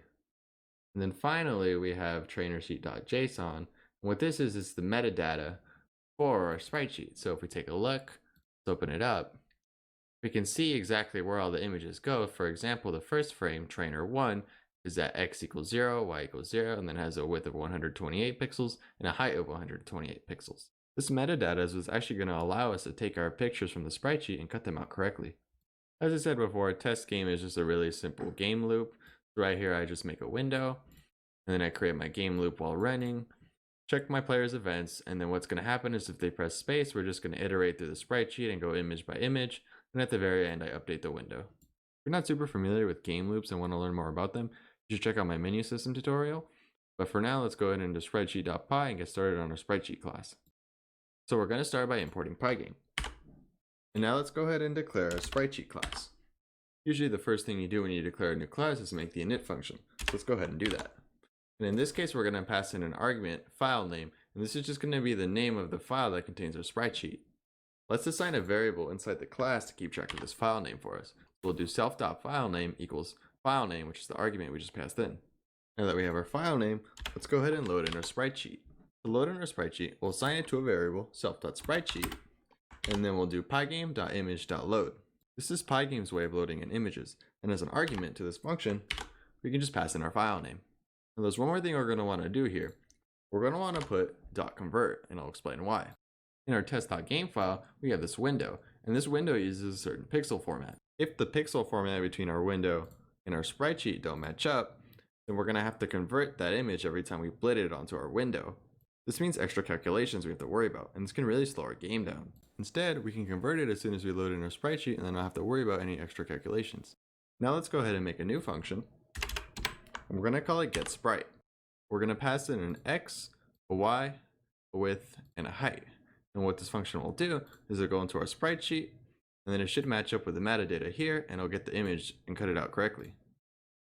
We're going to go ahead and create an empty surface, which you can just think of as a blank slate where an image can go. And it's going to be the same width and height as the sprite that we're trying to get. We're going to go ahead and store this in a local variable sprite. Now, if you're dealing with transparent images like I am, you're going to need to set a color key. Setting a color key is one of the ways we can handle transparency. The way it works is that we set a specific color to be our color key, and then at runtime, that color isn't blit onto the screen. If we go ahead and look at our sprite sheet, the checkerboard pattern is actually just made up of black pixels. So if we set our color key to black, then at runtime, it won't compute those black pixels, and then it'll just show what we wanted to show. Just to make things a little more clear, 000 is full black. If we take a look at our trainer here, there is black on the trainer, but it's not full black, so it'll still show. You can put in whatever color you want here depending on how you make your sprite sheet, but I've seen most sprite sheets use 000. The last thing we need to do in our function is just cut out the sprite. So to do that, we can do sprite.blit. Using the blit function, we can take our empty surface and paste an image onto it. So our first argument is going to be where we want that image to be pasted from. And we're going to want to take it from our self.spritesheet. As our second argument, we're just going to put in 000 just to align it where we want it to be. Then lastly, we're going to put in x, y, w, and h. And this will tell it exactly where to look and exactly how big and how wide we need to cut our image. Now that we run the blit function, our empty sprite surface now has the image that we want. So the last thing we can do is just return that image back. Let's go back into our test game function just to make sure everything's working properly so far. Let's start by importing the class we just made. So we can do from spritesheet, import spritesheet. Let's go above our game loop and let's actually create a spritesheet object. We'll do equals capital spritesheet. Then as an argument, we're just going to pass in the file name of our spritesheet. In this case, mine is called trainersheet.png. Let's attempt to blit the first image on our spritesheet onto the screen. So we're going to do trainer1 and then we're going to equal. Now we'll do my spritesheet and we'll do .getSprite. Now we're going to need to enter the coordinates and dimensions of our image. So if we go into our metadata, trainersheet.json, we can see it's 0, 0, 128, and 128. We're going to go ahead and enter that into the getSprite function. The function will get the image and return it and store it into trainer1. So after this, to test it, all we have to do is go into our game loop, and then after we do the canvas.fill to reset the screen, we're going to do canvas.blit. We'll blit our trainer1 image and then the coordinates of where we want it to go. In this case, I put 0 on the x-axis and then display height minus 128 on the y-axis just to align it to the bottom left of the screen. Let's go ahead and run our program to see if it's working like we think we should. So let's go ahead and run our game. And then I get this window right here, and we can see our Pokemon trainer where we think it should be. That means that our code is able to correctly read in our sprite sheet and cut out the images. Now what we have here works, and if you wanted to, you could just stop here and enter all your images by putting in the coordinates and dimensions, but that's going to come with its own problems. Other than the tedium of having to put all these coordinates in, let me show you a quick example of why this might not be the best approach. Let's say I'm working on a game and then halfway through I decide I want to have the option of a female protagonist as well. So I go ahead and update my sprite sheet and then run the program again. When I start up my game again, I get this. Now the female trainer appears, even though before we had the male trainer. If I go back and look at my .json metadata, you can see why. Everything's been moved around. So if I wanted to get the male trainer back again, I have to change this. And although we only have one image here, think about how problematic this could be if we have a big project. Every time we'd want to add a sprite to the game, we'd have to call the getSprite function and go through and change the coordinates and dimensions of all our sprites. And think about if they're not all the same width and height. If you do it incorrectly, you could get a jumbled mess. So it'd be a good idea to keep building on this getSprite function we just made. But luckily for us, we have the metadata, the JSON file, and through here, we'll be able to get everything we need. Rather than getting our image through coordinates and dimensions, we want to call it by its name, because this name won't be changing every time we update our sprite sheet. Python comes built in with native JSON support. So if we do import JSON, we should be able to use it to parse our sprite sheet metadata and get everything we need. Let's go ahead and make a new function in our sprite sheet class, which we're going to call parseSprite. The first thing we're going to need to do is open up our .json file that has the metadata. So let's go back to our init function and do a new variable self.metadata. Since I already loaded in my sprite sheet file as a .png, I'm just going to go ahead and replace the png with JSON. And since file name is a string, I can just do .replace, my first argument png, and my second argument JSON. There's a couple different ways you could do this, and a better approach might be just append png here rather than having to replace it later, but since I already put .png in my main, I'm just going to roll with this for now. Now that we have the name of our JSON file, let's go ahead and open it. So if we do with open self.metadata, we can open our metadata file, and then if we do as f, we can just shorthand it to f, which is a lot easier to write. So let's go ahead and make a new variable, which we're going to call data. So we'll do self.data. We're going to equal it to json.load and then f, which is our file. What this will do is convert all the information in our file into a Python dictionary, which we're storing in self.data. Now that we have a way to access all the metadata, we can go ahead and close the file since I don't think we're going to be needing it anymore. So we'll do f.close. Since we're dealing with files, good practice might be to do a try and catch exception here since we're opening the file, but I'm going to leave that up to you. Let's go back to our .json file to see how exactly we're going to read in all this information real quick. As you can see, we have a curly brace here, a nested curly brace here, and then another nested curly brace here. The way Python's going to read this is that we're going to get a dictionary of a dictionary of a dictionary. That might sound a little scary, but it's not as bad as it sounds. Also, as a side note, this is the way that Texture Packer gave me the information, so if you're using something else, you might get the data slightly differently, and you might have to adjust this part. So now let's work on a function that will parse our sprite sheet for us. Let's declare a local variable which we'll call sprite. Now in sprite, we're going to want to store all this information right here. So we want sprite to be this subdictionary. If we take a look at our .json file, we have two outer dictionaries. We have frames, and then we have meta. Since all of our information is stored in the frames dictionary, we're going to want to start here. Now inside the frames dictionary, we have subdictionaries which are denoted by the image file's name. Once we locate the correct file that we want, our next subdictionary is going to be the frame dictionary right here. Now that we know where everything is, let's go ahead and parse it. First, we're going to call self.data since it contains all of our dictionaries. Now, if you were following along, the first dictionary we're going to want to access is the frames dictionary. Now that we're inside the frames dictionary, we're going to want to access the name of the files dictionary, and we pass that in as our sole argument here. Now that we're inside our files dictionary, we can access everything we need by calling the frame dictionary, and this will give us our x, y, width, and height. Now let's go ahead and retrieve that information. So since sprite is a dictionary, we can make local variables x, y, w, and h, called sprite, and then x, sprite, y, etc., etc., and this will give us all the information that we need. Since I already have a function that will get the image if I give it the coordinates and dimensions, let's go ahead and use that. So I can do image is equal to self.getSprite, and then I'll throw these local variables as my argument in here. Now all we have to do is go ahead and return that image. We should be good. Now let's go back to our game file and make sure that everything's working correctly. We're going to want to make sure that we're able to go through all the different sprites. So let's go ahead and get rid of this. And then we're going to make our trainer variable a list. Let's go ahead and get the first sprite of our trainer. We're going to go with the male trainer. And if we do mysprite.parsesprite and enter the file name, which is trainer1.png, we should get the first image. Getting our sprites is incredibly easy. So now what I can do is copy this 4 more times. Oh, my belly's full now. And I can just simply change all the 1s Pasta. to 2, 3, I love it. 4. Yeah, so decent video. Oh, I only 5. like 2 minutes Then we just left. have to delete this comma here and we're good to go. Now let's go ahead and do the same thing for the female trainer, just to make sure our sprite sheet's working 100% correctly. We can copy and paste what we did with the male trainer and just change the file name slightly to adjust. Now let's go into our game loop and make a method that will allow us to iterate through our sprites. I'm going to start by making an integer variable here, which we're going to call index and equal to 0. Now let's go down here to our events.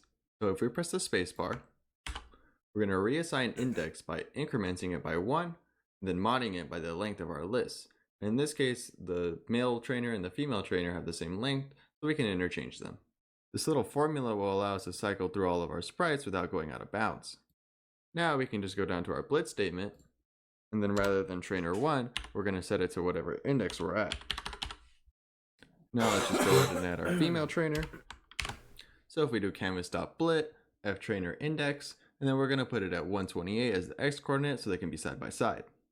Everything should be working now, so let's go ahead and run our program. And then here's our window. And if I press space, you see our trainer move. I do it again, and we're able to iterate through all the different sprites. Looks like everything's working. And with that said, we'll end here. You should be able to take that sprite sheet class and apply it to any project you're currently working on. If you got Interesting. It's definitely a solid base. Gets a thumbs up. Sub. Yeah, that was pretty good.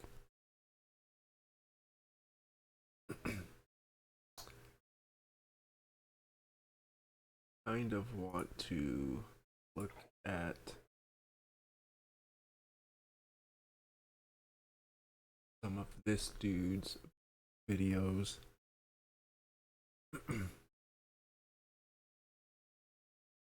Set up camera.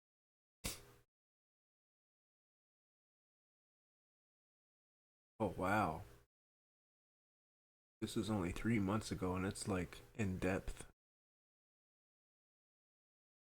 Oh snap.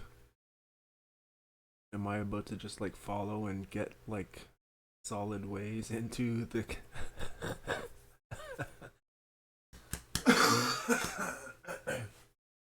get like a solid ways into something here? Found like I only found this one in a search. I can't remember what I was searching for. Something in this ARPG setup. Oh, it's an hour though. Yeah, that's okay. Okay, welcome back, everybody. This episode, Oh, it is. It's like straight up from where you left off. Alright, I will be right back once again. And we'll get into the next video. So, yeah. I'll be right back.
Alright, here we go.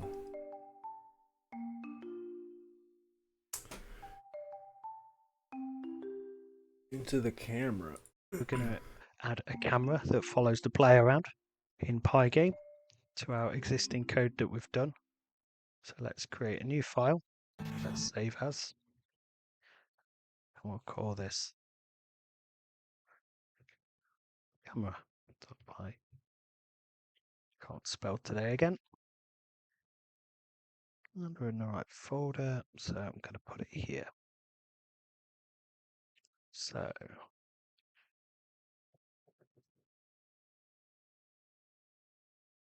pygame.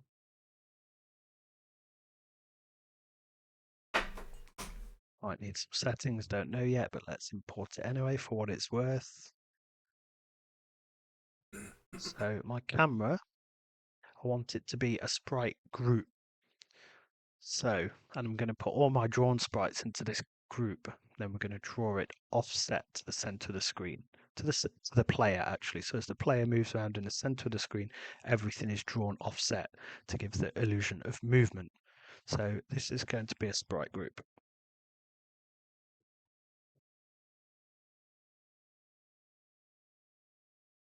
Obviously, we can give it a draw method for that, and we can update that logic as well in an update method.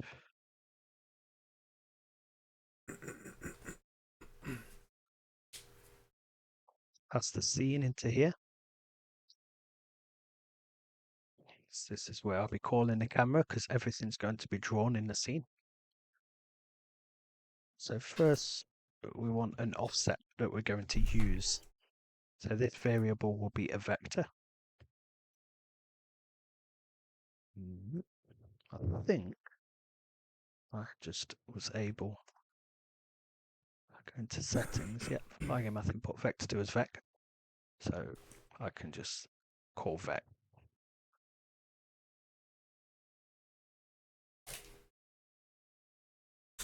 I want to give the camera a bit of a delay, so I'm going to create a variable for this to make it easy to adjust.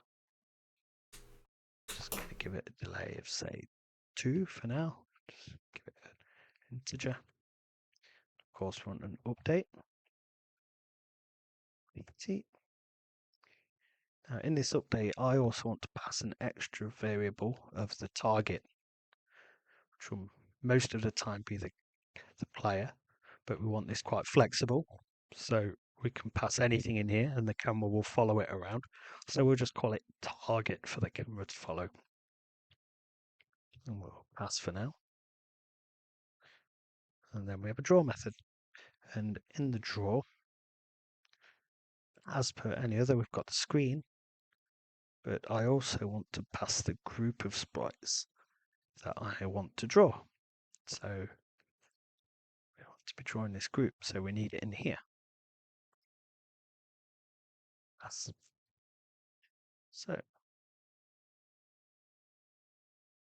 state. So what we would like to do is let's start. This dude is like very thorough. He's kind of slow-mo, kind of my style. I gotta give this one a like too. And just as he's doing stuff, it feels like you can just follow along. Like I was almost tempted to kind of pull this over here and start writing a camera script, to be honest.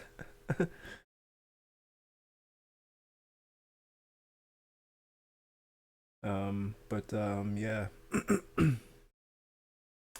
3 minutes in. I don't know if I'm gonna watch all this, but we'll watch a little bit of it just so I can get a little bit of an idea. Let's put it up here because it's one of the first things we want to import from camera. Just the name of the file. Import camera object. So now the camera's in here.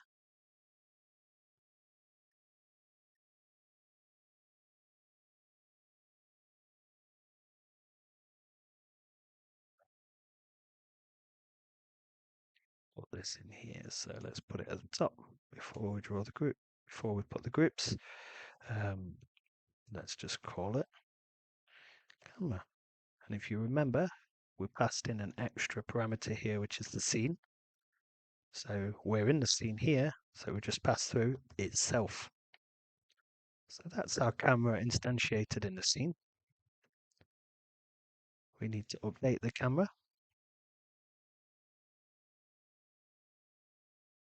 Okay, and we passed through dt, the delta time. And we also passed through the target. So for simplicity at the minute, let's put self.player as the target.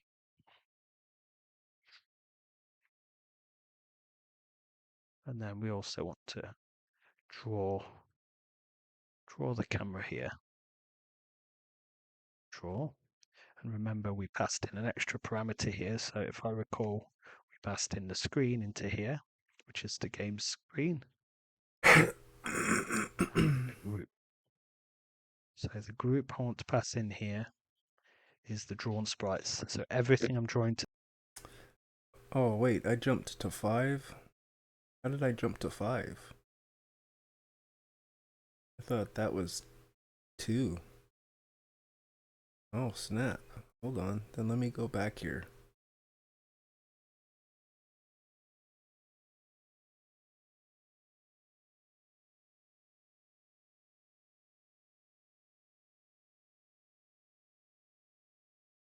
Setting up the player.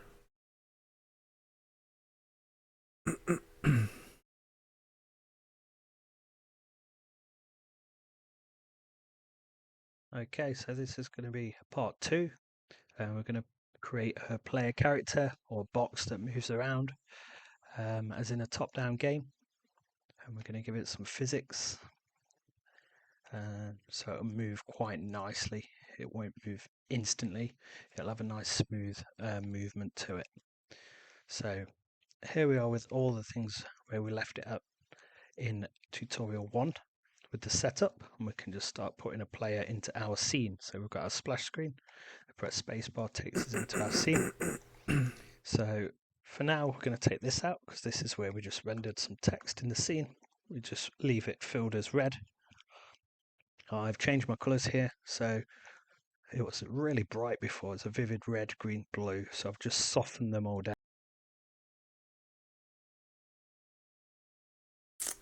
I just had a really cool idea. Down a bit, so it got more pastel-y kind of colours. So if we run this, you can see the difference now. There we go. We've not got the text in nicer colours. So what I want to do here is I want to import pygame CE, which is the latest community edition. It's got some extra features and runs a bit faster. So let's do that experimentally now. I think all we have to do is from the command line, we can just go Python pip install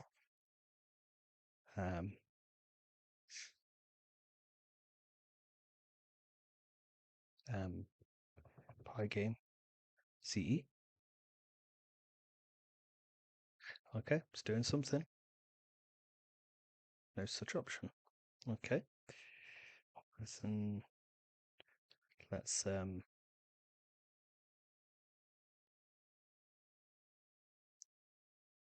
will stay with my command lines. Here we go.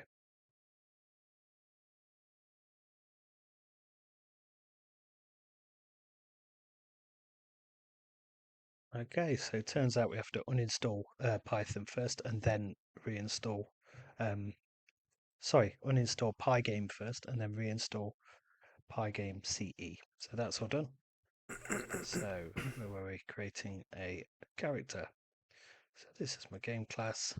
These are my states. The scene. This is where we're going to put the character. In fact, here, when we're in the scene, we don't have to instantiate the splash screen and enter it. We can actually just go after exit state, and that will pop the state off the list, and it'll go back to the splash screen. So little bit tidier. There we go. Exit state, same functionality when I press space. Close that. So we're going to create a new file. And we're going to call this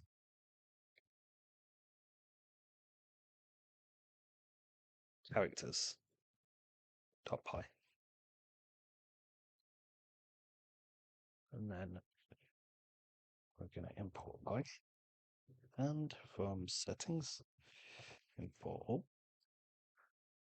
And actually, I want this to be modular, so I'm going to create a NPC class with some base statistics and physics and movement, so we can move that character around.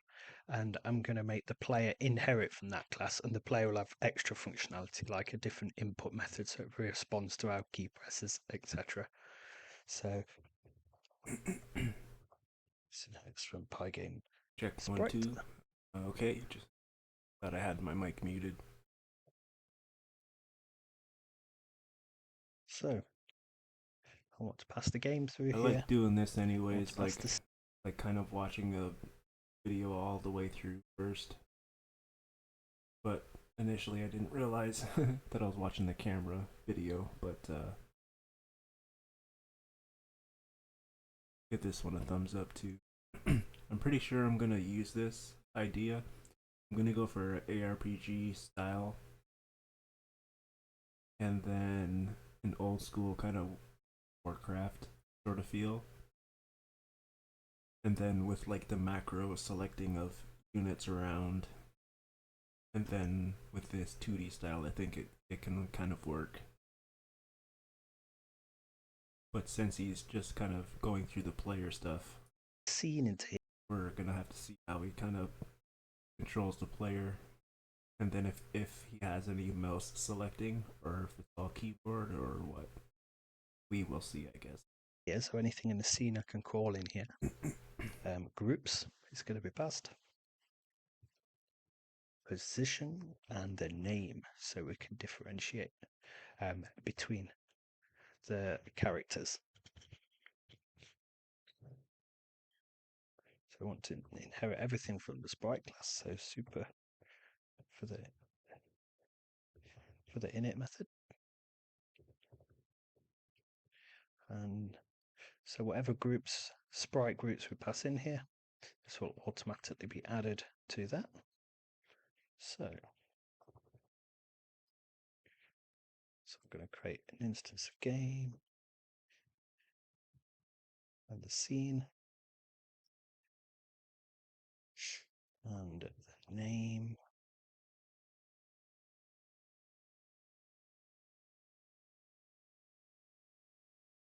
For now, we're going to every sprite has an image and a rectangle assigned to it. So the image for now, we're just going to give it a standard pygame surface of, say, tile size in the x direction, tile size times 1.5, so 16, what would that be?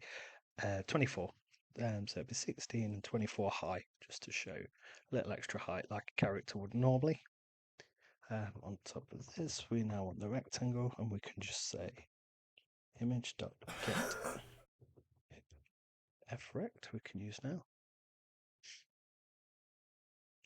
So frect is new to pygame CE, and we can move rectangles with floating point numbers now, not just integers, so you don't have to round everything up before you move it.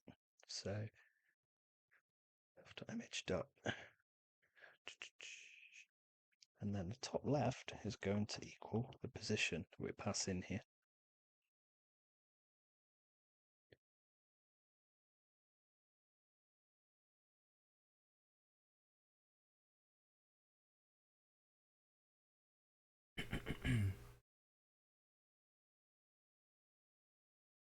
So we're going to give it a speed. Speed is going to be 60. So I've done this before, so you might have to play around with these. So that's the maximum sort of speed my character's going to go, and that's the force, is the input force. So what force is applied to the character, and as to how quickly it's going to start moving, and this speed is the limit of the maximum speed because we're going to do it physics based. So based on that, we need an acceleration. So what we're going to do here, I've put this in here to make it easy. So instead of having to write pygame.math.vec every time, we can just import it as vec. And because this settings we've imported into here, then we can just say vec. So this is going to be a vector of 0, 0. So leave it blank and it will default to 0, 0. And then I want a velocity. Self velocity is going to be the same to begin with. And then we want a friction value. So self.friction. And this is going to be minus 15, which works quite well for me with these parameters. So let's give it a movement function. So I'm going to pass dt in here. Let's pass for now. So it's there ready for us to put things in. And then dt. We'll pass on the update for now too.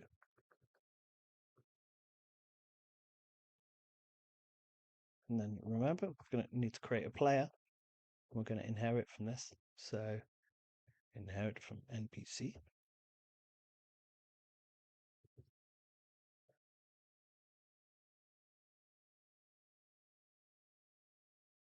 All the same.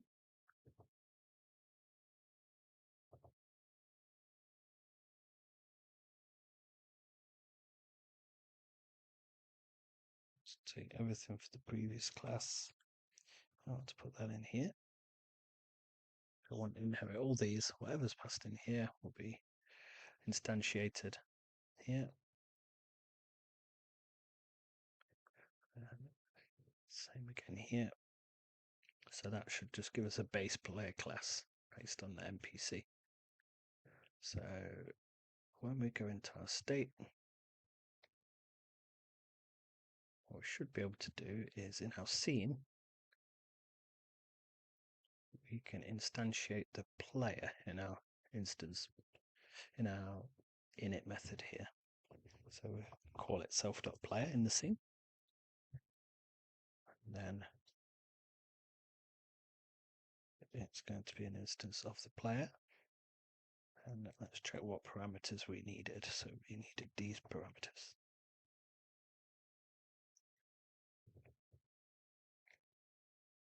So we've got a game, self.game. The scene is itself. So this is the class that we're in. So self, pass the self through there. Groups, we can put a list of groups in here. So what I want to do input sprites and then drawn sprites. Sorry, update sprites and then drawn sprites. And then we can update them respectively here and draw them respectively here just to keep it all tidy. So all my sprite groups I call something sprites because then I know it's going to be a group. I find that helpful for me. And that's going to be pygame sprite group. We can copy that down. And I'm just going to put drawn sprites, so sprites that are drawn to the screen. The player we want to update every frame to what it's doing, moving, etc. And we also want it drawn every frame. So I'm going to put these into here. This list, update, and drawn sprites. Position of this player. For now, let's put him in the middle of the screen. Him, her, they. Width, height, divided by 2. Be slightly off center down to the right because remember this position, the player will be drawn with the top left in this position. So it'll be slightly down and to the right. Name is player. So this is just a string for now because I want to differentiate my different NPCs here.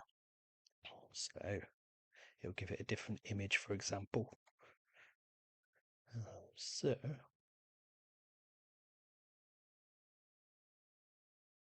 course, we need to import the player.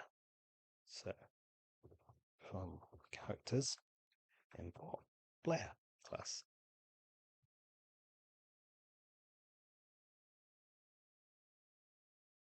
Should show up as a black square. Well, black rectangle when we run it.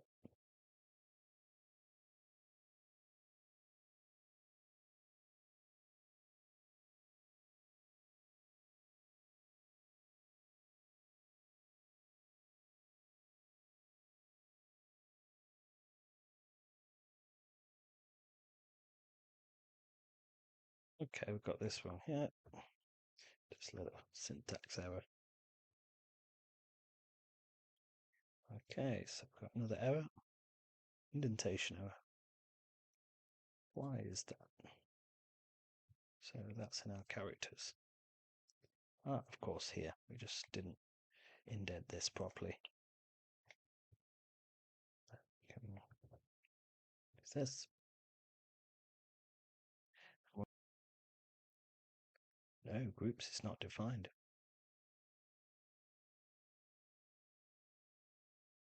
I know why. So we're not even updating or drawing in the scene, are we? So the player's there, but it's not being updated or drawn. So obviously the player is in these two groups, drawn sprites and update. So if we just update here, so I think we can get rid of this for now. We don't need to go back to the splash screen yet. Once we're in the scene, the game will be started and we can play it. So let's just go self.update sprites, .update, to pass DT in, and that should update all the sprites in this group. And here we still want to fill the screen with red, but we want to draw the player on the top. So we can just do self.drawn sprites, .draw. Let's send the screen from here, and then see what we've got. And there we go. We've got the player slightly to the right down from the center. It's black by default. Well, we can change that. There's no point at the minute because we're just playing with a rectangle, which is symbolic of the player. We can change it to an actual image later. So if you did want to do that, you could literally just go self.image.fill, just like we fill the screen. It's a surface, much the same as this image is a surface. And we can just call colors green, for example, and then it should be green. There we go. So we want to make the character move now. So we're going to start putting things into this physics function, and then we can pass the physics into the update for any NPC or any player that's in the scene. So our physics. So this is based on equations of motion, which is like high school, maybe A-level math. So you've got the forces, the velocity, and you just put these together in an equation, but in a code form. So acceleration is a vector, so we're going to do it in the x direction first. So acceleration x is equal to acceleration x plus self.velocity x times the friction. And then we take the self.velocity x, the acceleration x times dt to make it frame rate independent. And then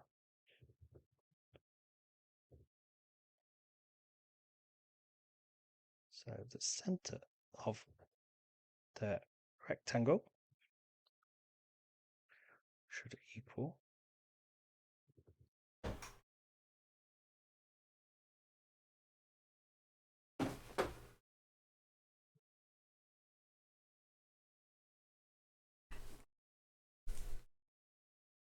plus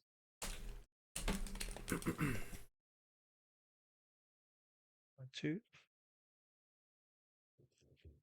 self.velocity x times the friction, and then Well, this we seems take pretty kind of straightforward. velocity x, the acceleration x times dt to make it frame rate independent, and then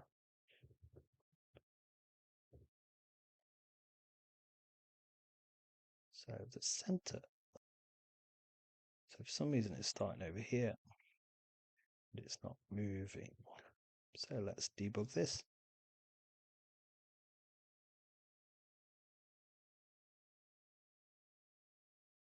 Acceleration x, position x. Of course, it's plus equal, it's not equal to. So let's just try putting this directly in here. We may not need the position variable. Let's take the position variable out. Left and right seem fine. Up and down, it's good. But when I do left and up, go diagonal, it seems to move faster. So it's moving the same distance every frame when I press right. So it's also doing that when I'm Interesting. Very interesting. All right. move down, but diagonal. So let's do that in the player class because it will be specific to the player. So let's call it input. For let's call it movement. Oh. So remember we've got our dictionary of inputs, so we can just go if inputs left,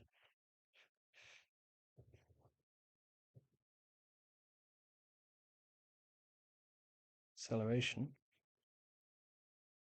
is equal to minus the force. So we're going to apply this force. That's going to be the acceleration. And inputs right.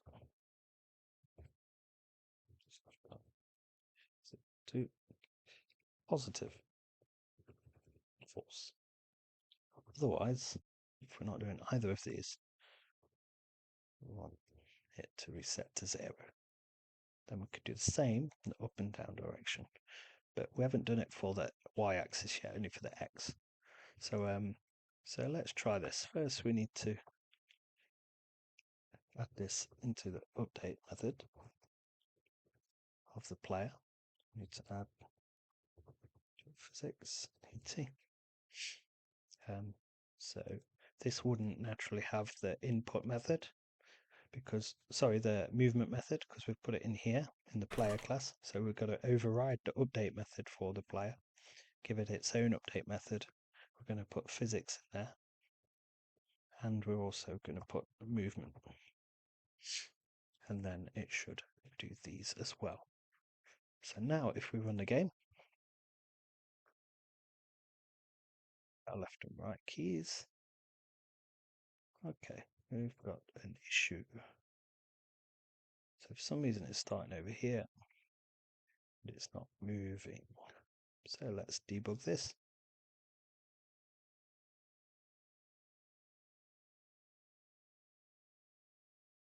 Acceleration x, position x. Of course, it's plus equal, it's not equal to. So let's just try putting this directly in here. We may not need the position variable. Let's take the position variable out.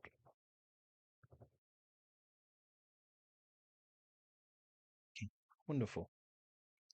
So hopefully we can do the same in the open.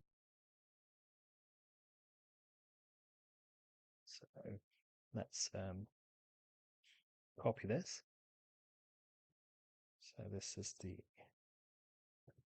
I'll take this.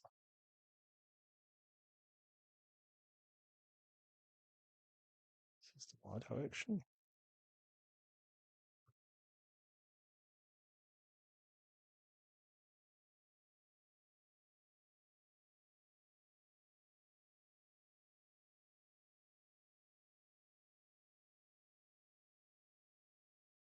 And then of course the inputs, we need to make them. So let's tidy this up. Let's put these directly here.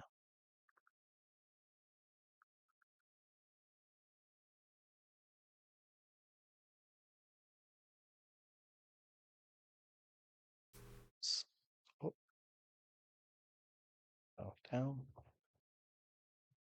Sorry, up, negative. So inputs down, we wanted positive direction.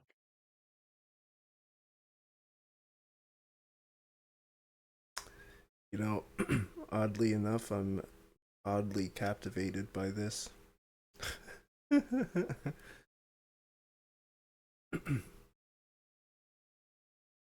Yeah.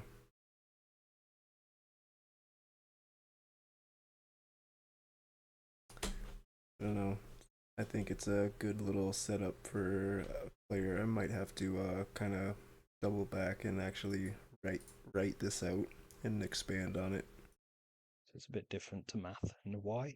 So positive is down, negative is up, but the X remains the same as math, where positive is right and negative is left. Okay, so got that's Y, so let's try this. And then use my cursor keys and we're going. So left and right seem fine. Up and down is good. But when I do left and up, go diagonal, it seems to move faster. So it's moving the same distance every frame when I press right. So it's also doing that when I move down. But diagonally, it should move a little bit slower. So we can easily figure in our physics method after the X and Y are complete.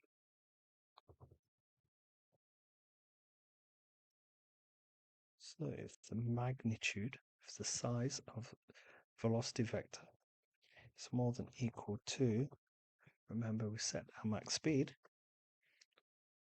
then the velocity is equal to the velocity normalized, which will make it equal to each equal to 1 times the speed. So if the speed is 60, this will normalize the velocity in the x and the y direction, and then it will times by the speed. So if we run that, oh, normalized. Okay, it's because I'm English. I'm spelling it differently. Should be normalized.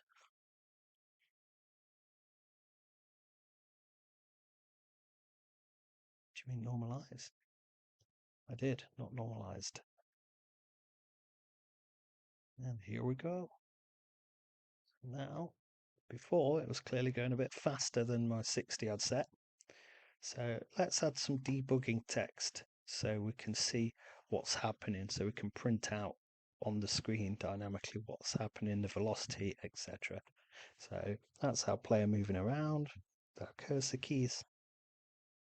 Let's go to the scene and we can draw in some debugging text.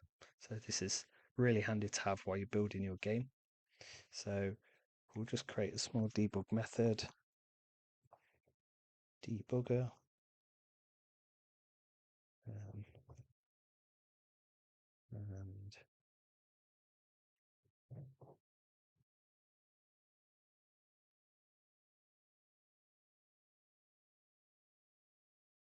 so what I want to do is pass in a list of variables here, and then it can print them out for me. So So it might be a bit complex at first, but wrap your head around it as we're doing it. So I'm going to pass in a list to this. And with that list, we're going to enumerate through it so we get a number for each position, each item in the list. So for index name, and that's going to be the name of the variable, n enumerate to give our index for each item. List. I want to render text, so we've got a function for that. Self.game.renderText. First, I want to put the name in. So the name will be what we've got in the list. So the list item will be a string. Color, I'm going to print it out from white on the screen, so it'll be white text. The font. And then, so what position do I want it? Let's for now say 10 in the X direction, so 10 pixels across, and 15 down, seeing as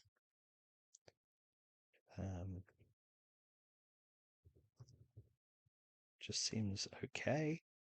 So for this one, for each time we render this text, for each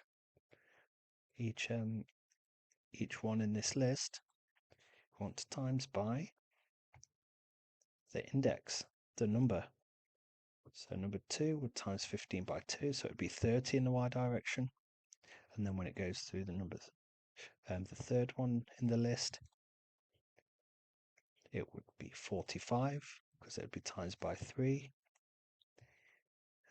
And then, if you remember, it was centralized by default. So if I have them appearing in the top corner and centralized, if they're going to be about 10 pixels across, 15 down, they're just going to be all over the place and going off the left of the screen, and they're all going to be in line. I want them nicely lined up with the left-hand side.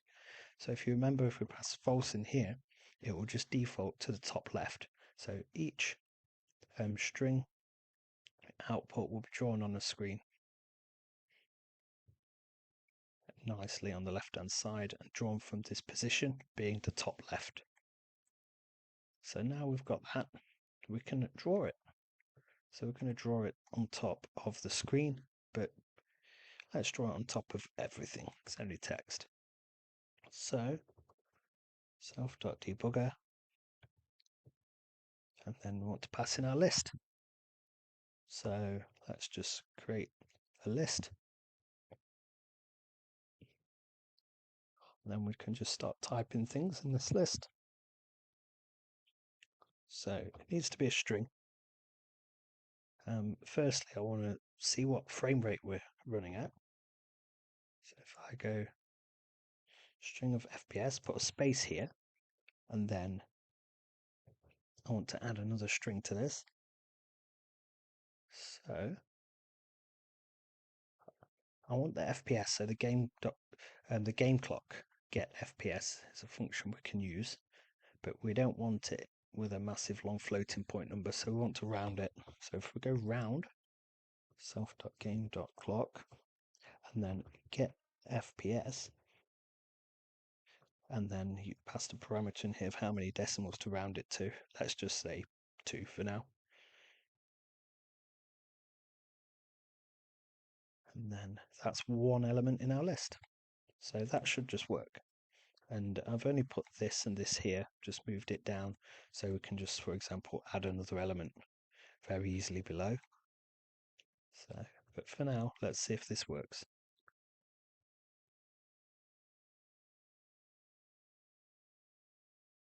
And there we are. So we're running at about fast frame rate, 700 or so.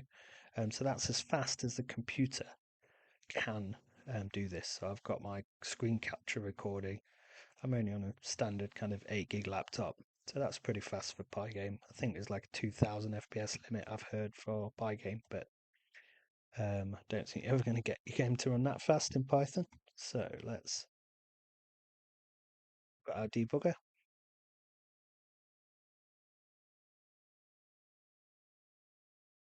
So FPS, let's do that to make it neat, to show exactly what it is. So yeah, so I don't really want my game to run that fast, but because all the speed values in my character class are times by delta time, if I go back to my game, so we can actually put a desired FPS value in here. So let's actually make this an attribute. So self.fps, let's say 60. And in here, self.fps, let's call it none for now, make sure that works. So it's not going to pass anything in, so it's going to run it as fast as possible. It's not going to restrict the frame rate, it's just going to do it as fast as the PC can. So that should... No, must be a real number, not non-type. So yeah, pass 0 and it's fine. So there we are. So now let's pass in 60, make it 60. And it should be hitting the screen 60 times a second. So there we go. It's probably much easier on the computer. And because it's frame rate independent, we get the same movement speed. So no matter what we do, yeah, we can do 30 FPS again. And you can still, it's a little bit jittery because it's only updating 30 times a second. But this will then run well on computers that maybe can't run it at your desired frame rate. So down to 30 might be better. And we can pass this DT throughout our game now. Rotates or has got a speed or something, we'll need this DT passing into it. And 60, we're going to stick with 60 for ours. If you do uncap it and leave it at 0, of how well your game is performing, because this is how fast a computer can physically run it. If you implement a new feature and then this drops, then you know you've took a performance hit. Some things you know it's going to drop a lot. Collisions, rendering a lot of tiles on the screen, images, etc., which we're going to go through later to optimize that. But for now, so this is as fast as it's going to get. It's only going to get slower as we add more on. So it's a good tool that I use just to check the performance of my game as I create it, and to optimize things. I can compare one way of doing it to another and see if this changes much. Yeah, I think that's everything for the basic player and character and movement physics. And in the next part, we'll look at animation. So we'll add images to the player instead of just a rectangle, and we'll get it animating. So I'll see you then.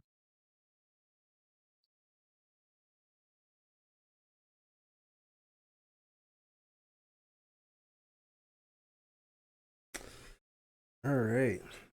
Good video.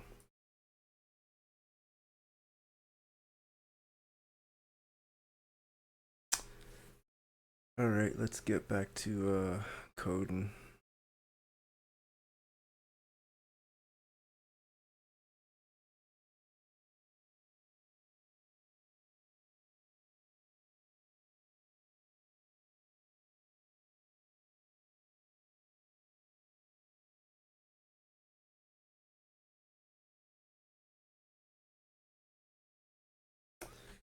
So the last few minutes I've just been kind of sort of getting this alignment stuff sorted out.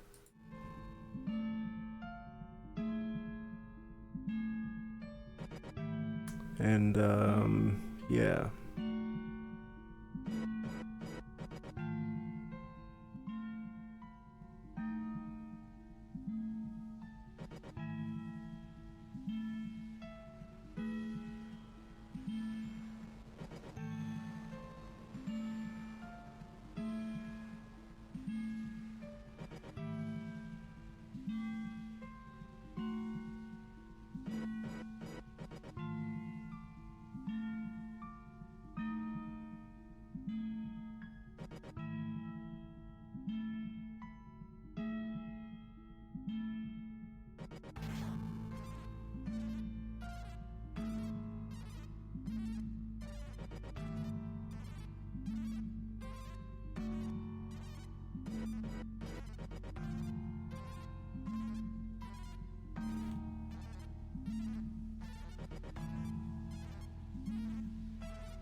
There it is. Bam.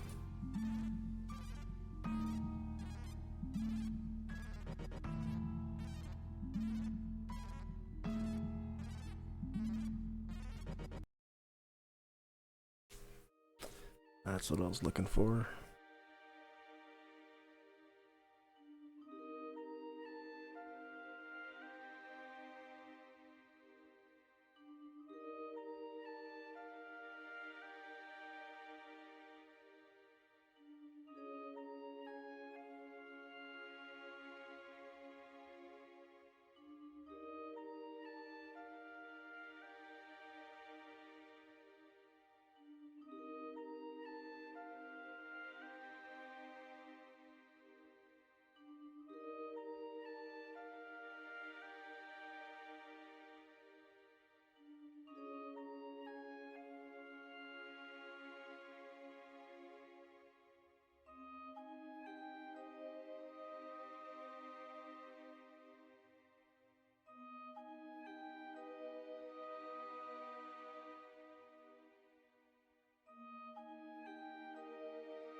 Hey.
I don't think that's correct.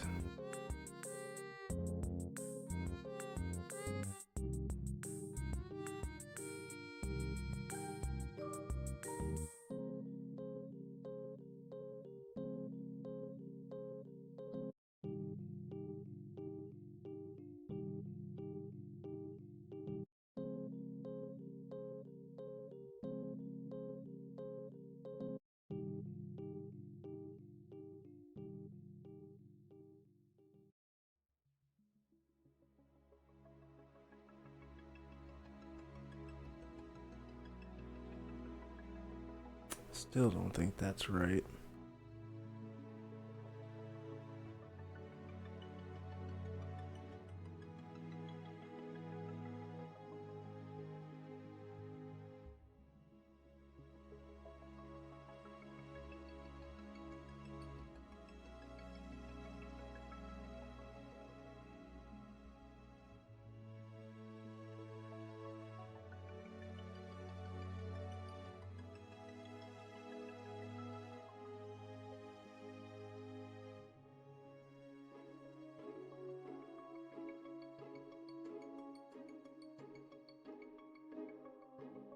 There we go. That's what I was looking for.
The only problem is to make this absolutely universal.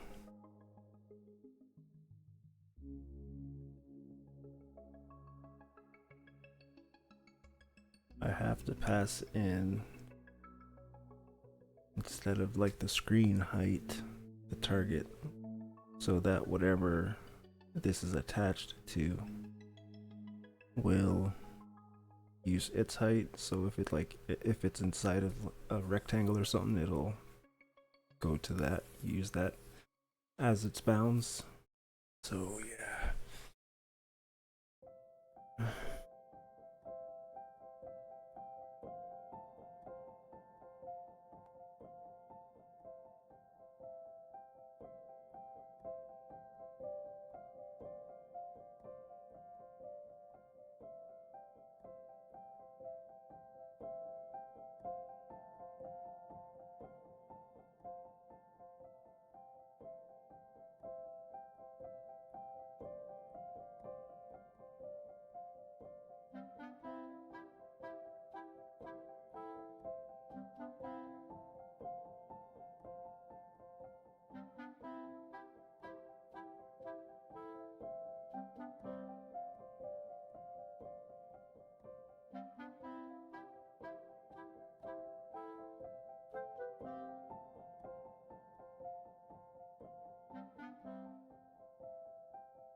So really, I think I should be passing in the game screen.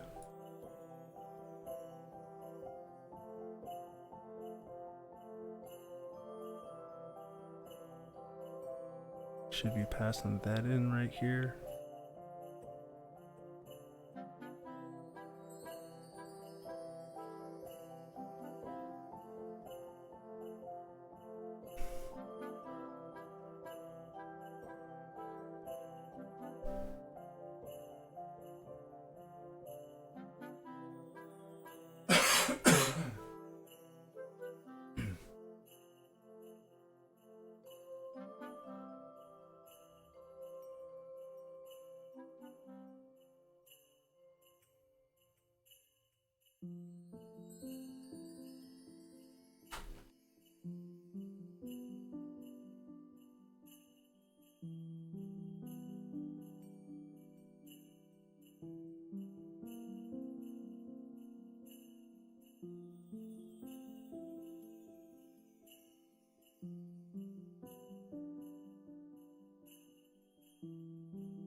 Well, I guess that's all fine here, I guess.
If we get the middle. Oh, come on.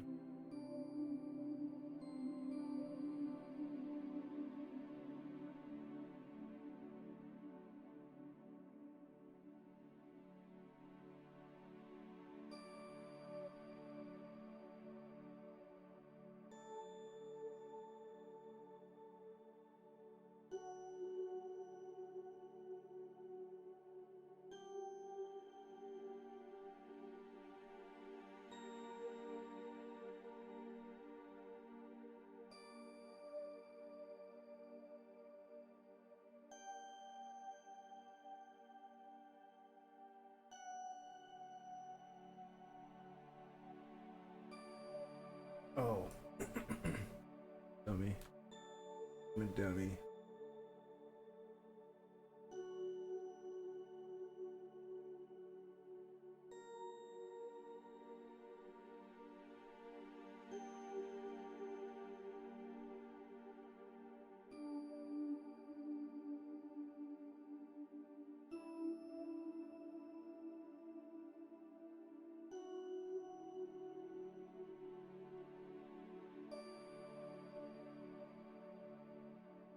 What?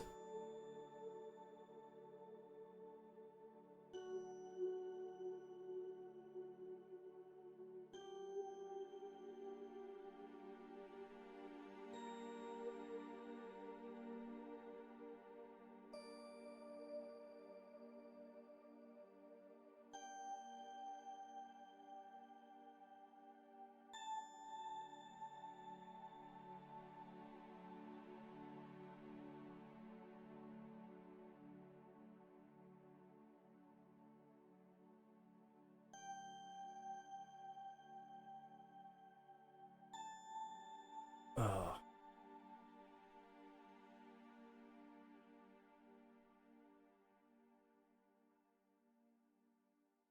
And that one would be over to the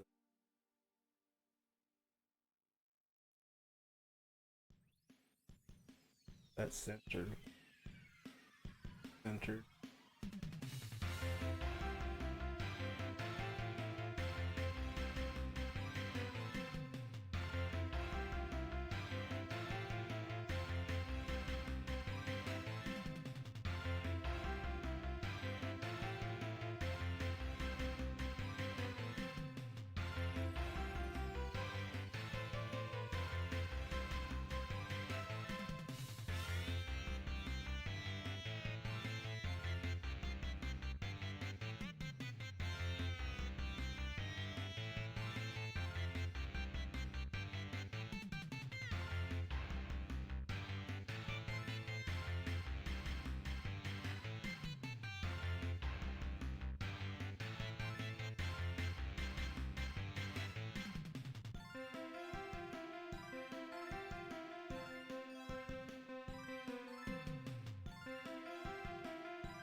There we go.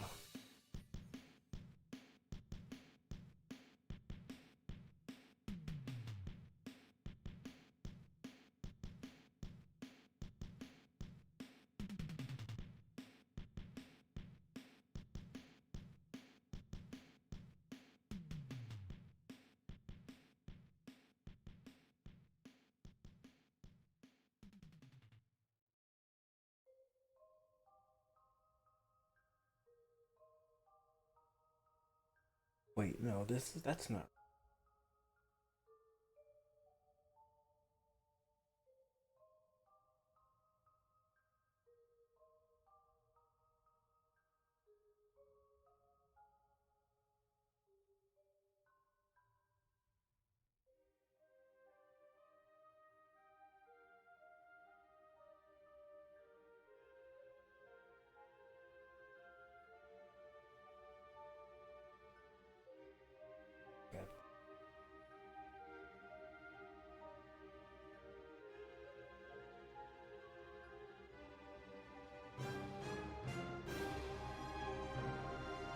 There we go. Center. Center on the X. Oh no, wait, or is that? Yeah, no, that's correct.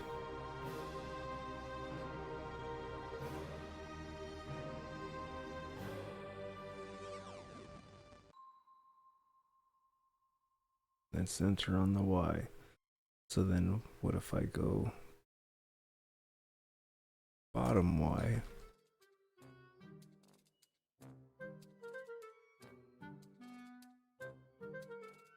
Yeah.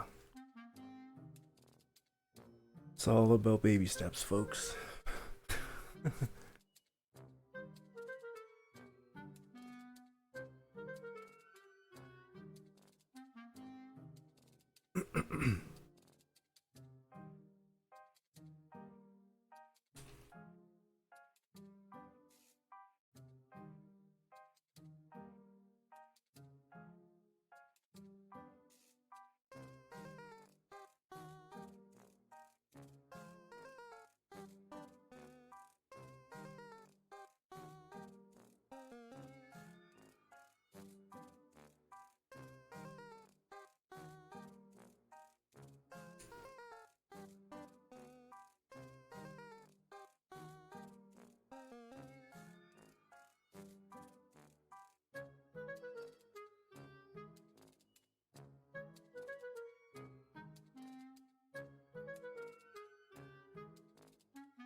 Yeah, see, I think in theory this is gonna work now.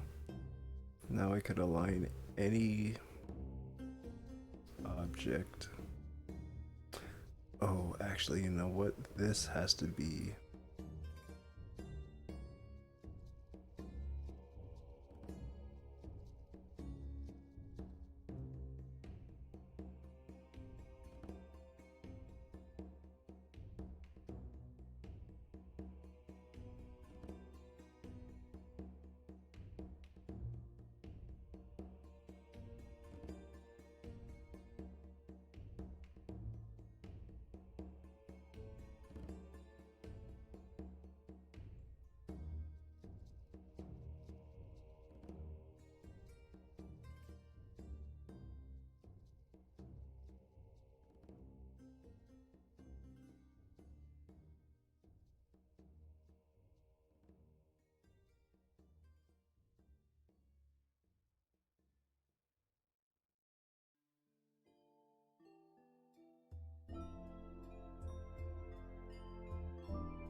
Oh, game isn't defined in here?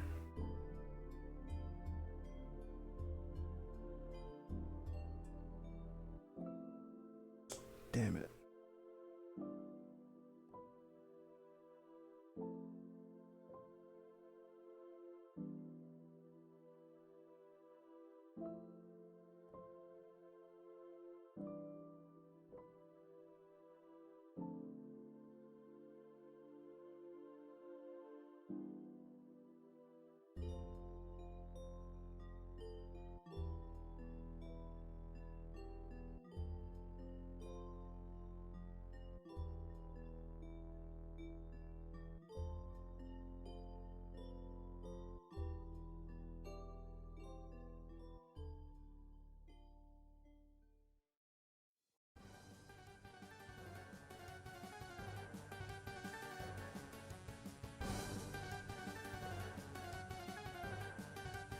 Oh, it's already defined here.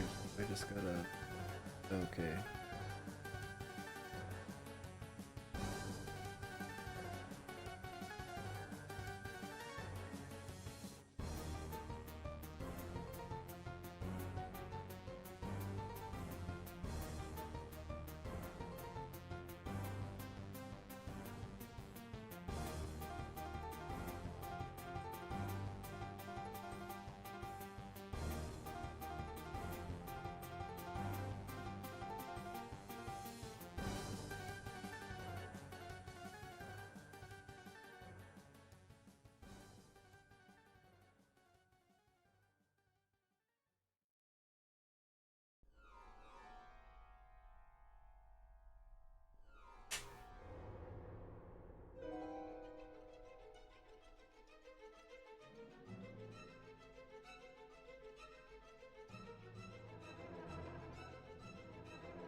Just been like in the zone, slowly picking away at it, slowly getting it to how I want it.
Alright, folks.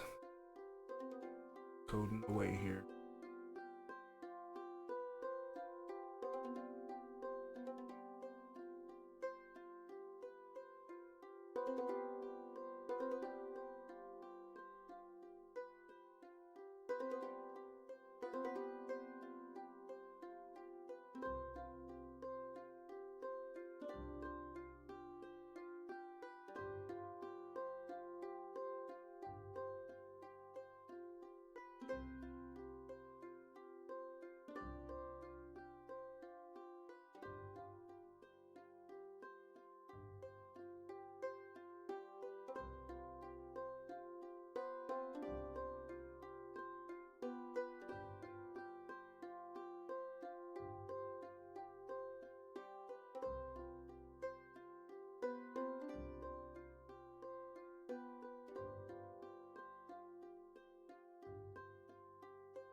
Oh snap, I've been muted for a while.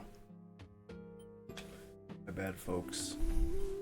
I've been slacking this whole stream. But, yeah,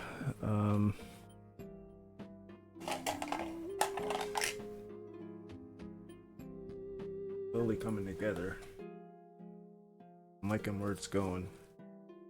And I actually just had a thought. Back in the day, I used to program pure data applications.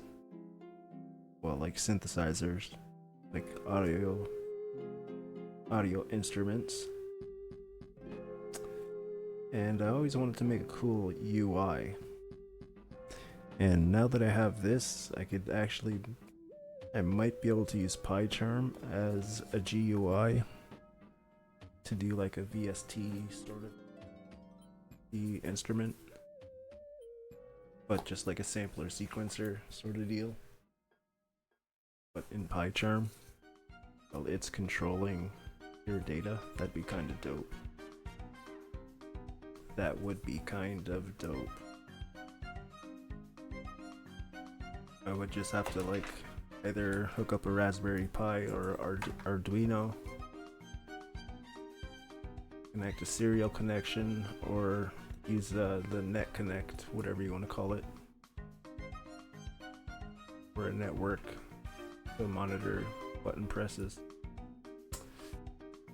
I think that'd be kind of dope.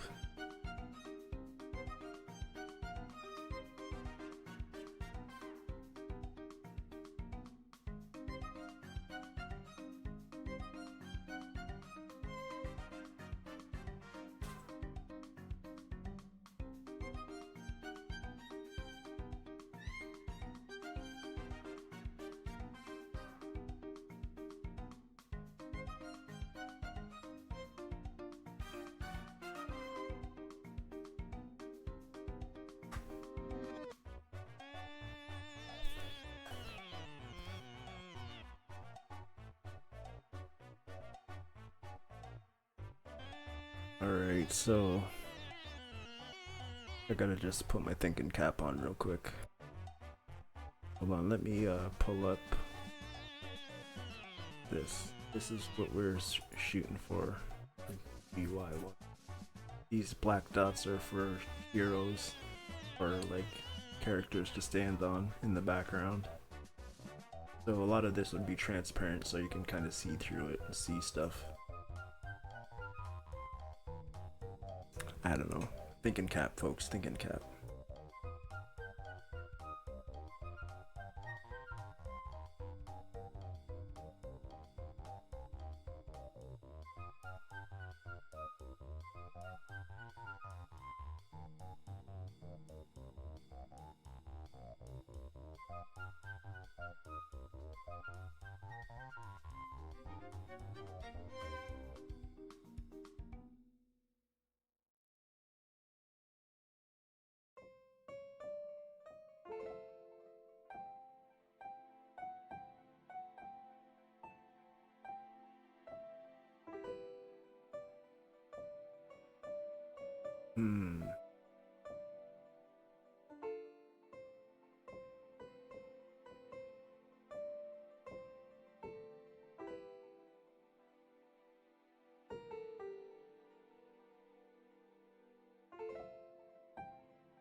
Think what I should do, because I kind of need maskable images for what I want to do.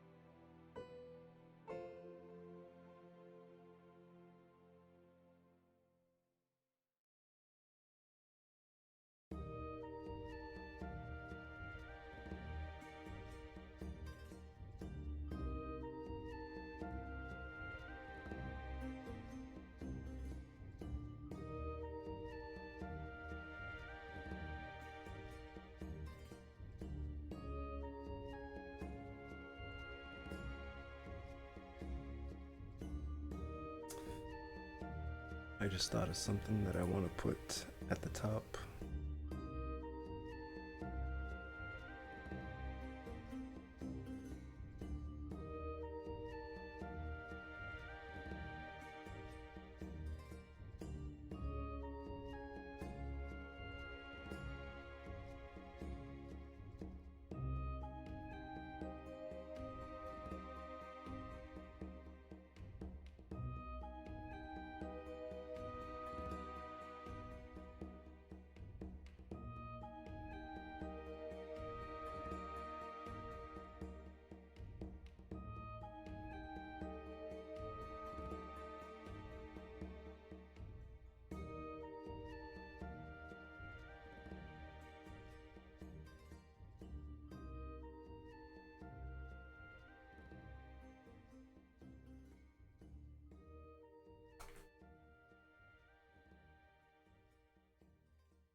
Wait, it's not near.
Okay.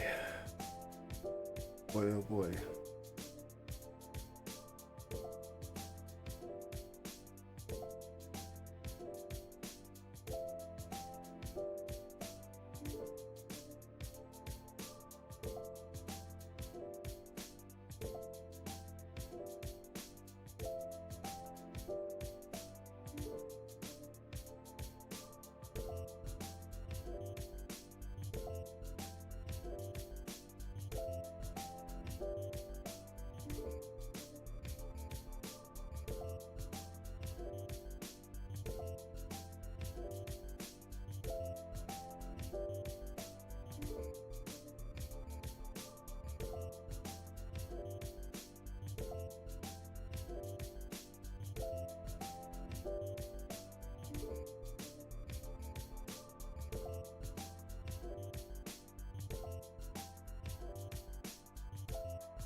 Okay, so right now I have to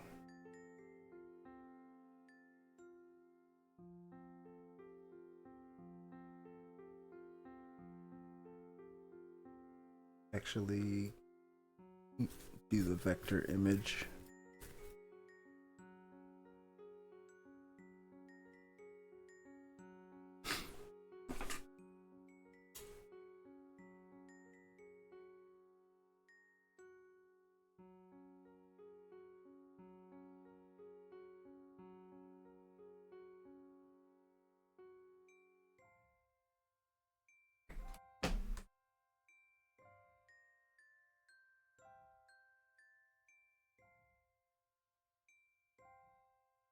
I actually have to go get some water instead of drinking all this coffee.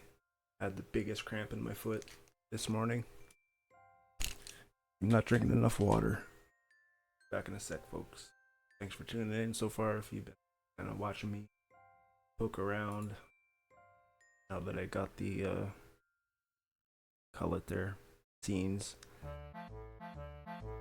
kind of hooked up, it's still kind of new to me. I'm still kind of piecing it together slowly, as you could tell, trying to keep things neat and tidy to an extent.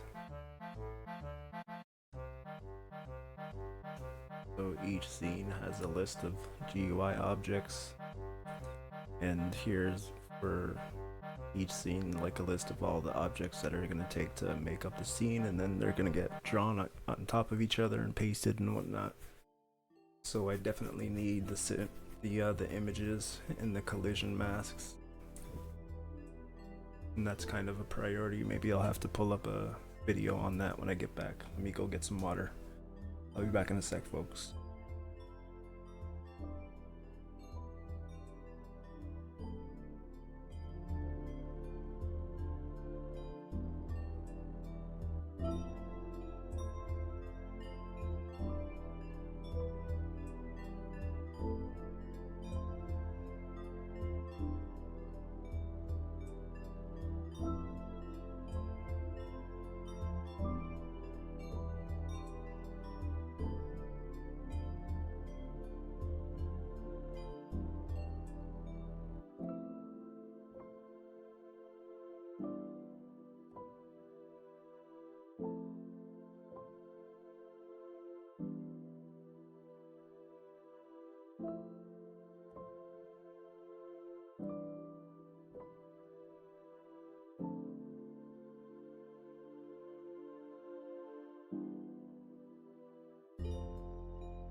Okie dokes.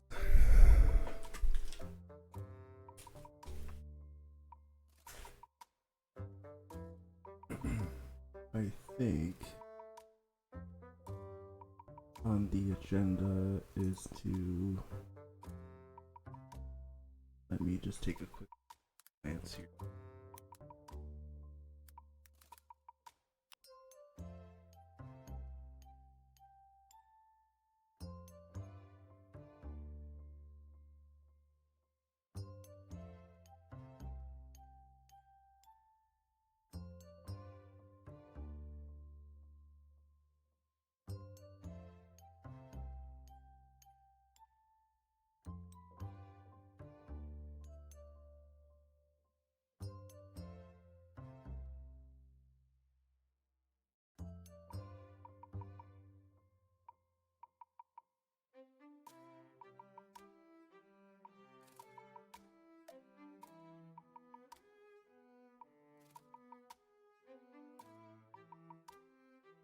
Wait, what? Where's the factor?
I am very confused right now.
doesn't.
Oh, but why not yet?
Why, bro?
kind of interested now why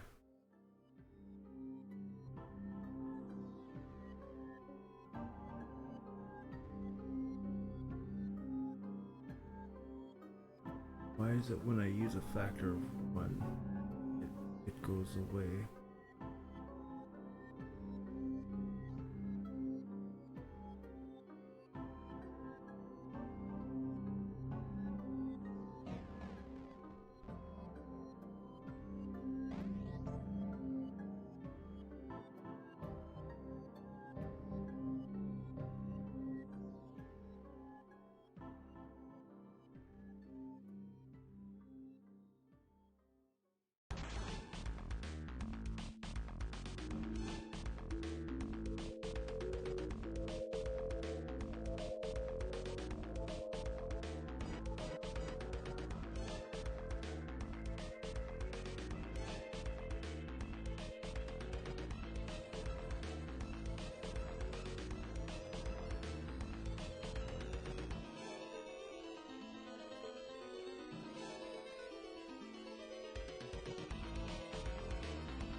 Pretty sure they're like being spawned just outside.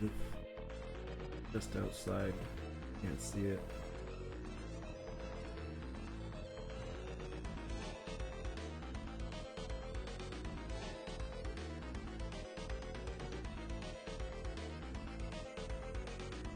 Pretty sure.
Okay, I'm like kind of procrastinating like big time right now.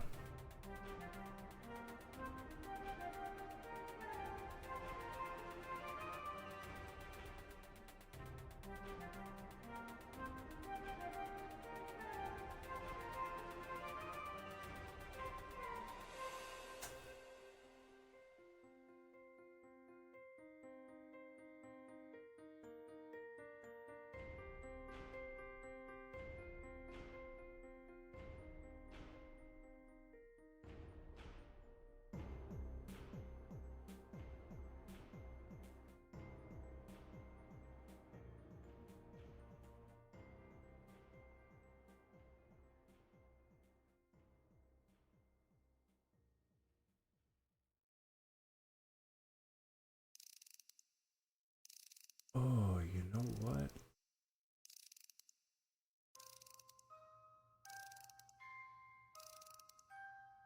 Yeah, I know how this is gonna work. Anyways, yeah, I think I'm gonna call it, folks, instead of just kind of putting around here. I'm not really hardly coding. I'm just kind of tinkering around right now, and I have to do a bit more research and get the sprites and images working, and not to mention the long list of to-dos that I got going on right now. It's getting a little out of hand, this stuff right here. Getting a little out of hand, so been a few days on my list that I had this stuff and I gotta start knocking it off. So yeah, thanks for tuning in if you happen to watch tonight, and maybe next stream, if I get the sprites and masking working properly, I'll do a little bit more of a artsy stream and get some GUI stuff designing with some actual art. So yeah, we'll see how it goes. Till next time, folks, thanks for watching. Peace out and be easy. Until the next one, folks, peace out, everybody.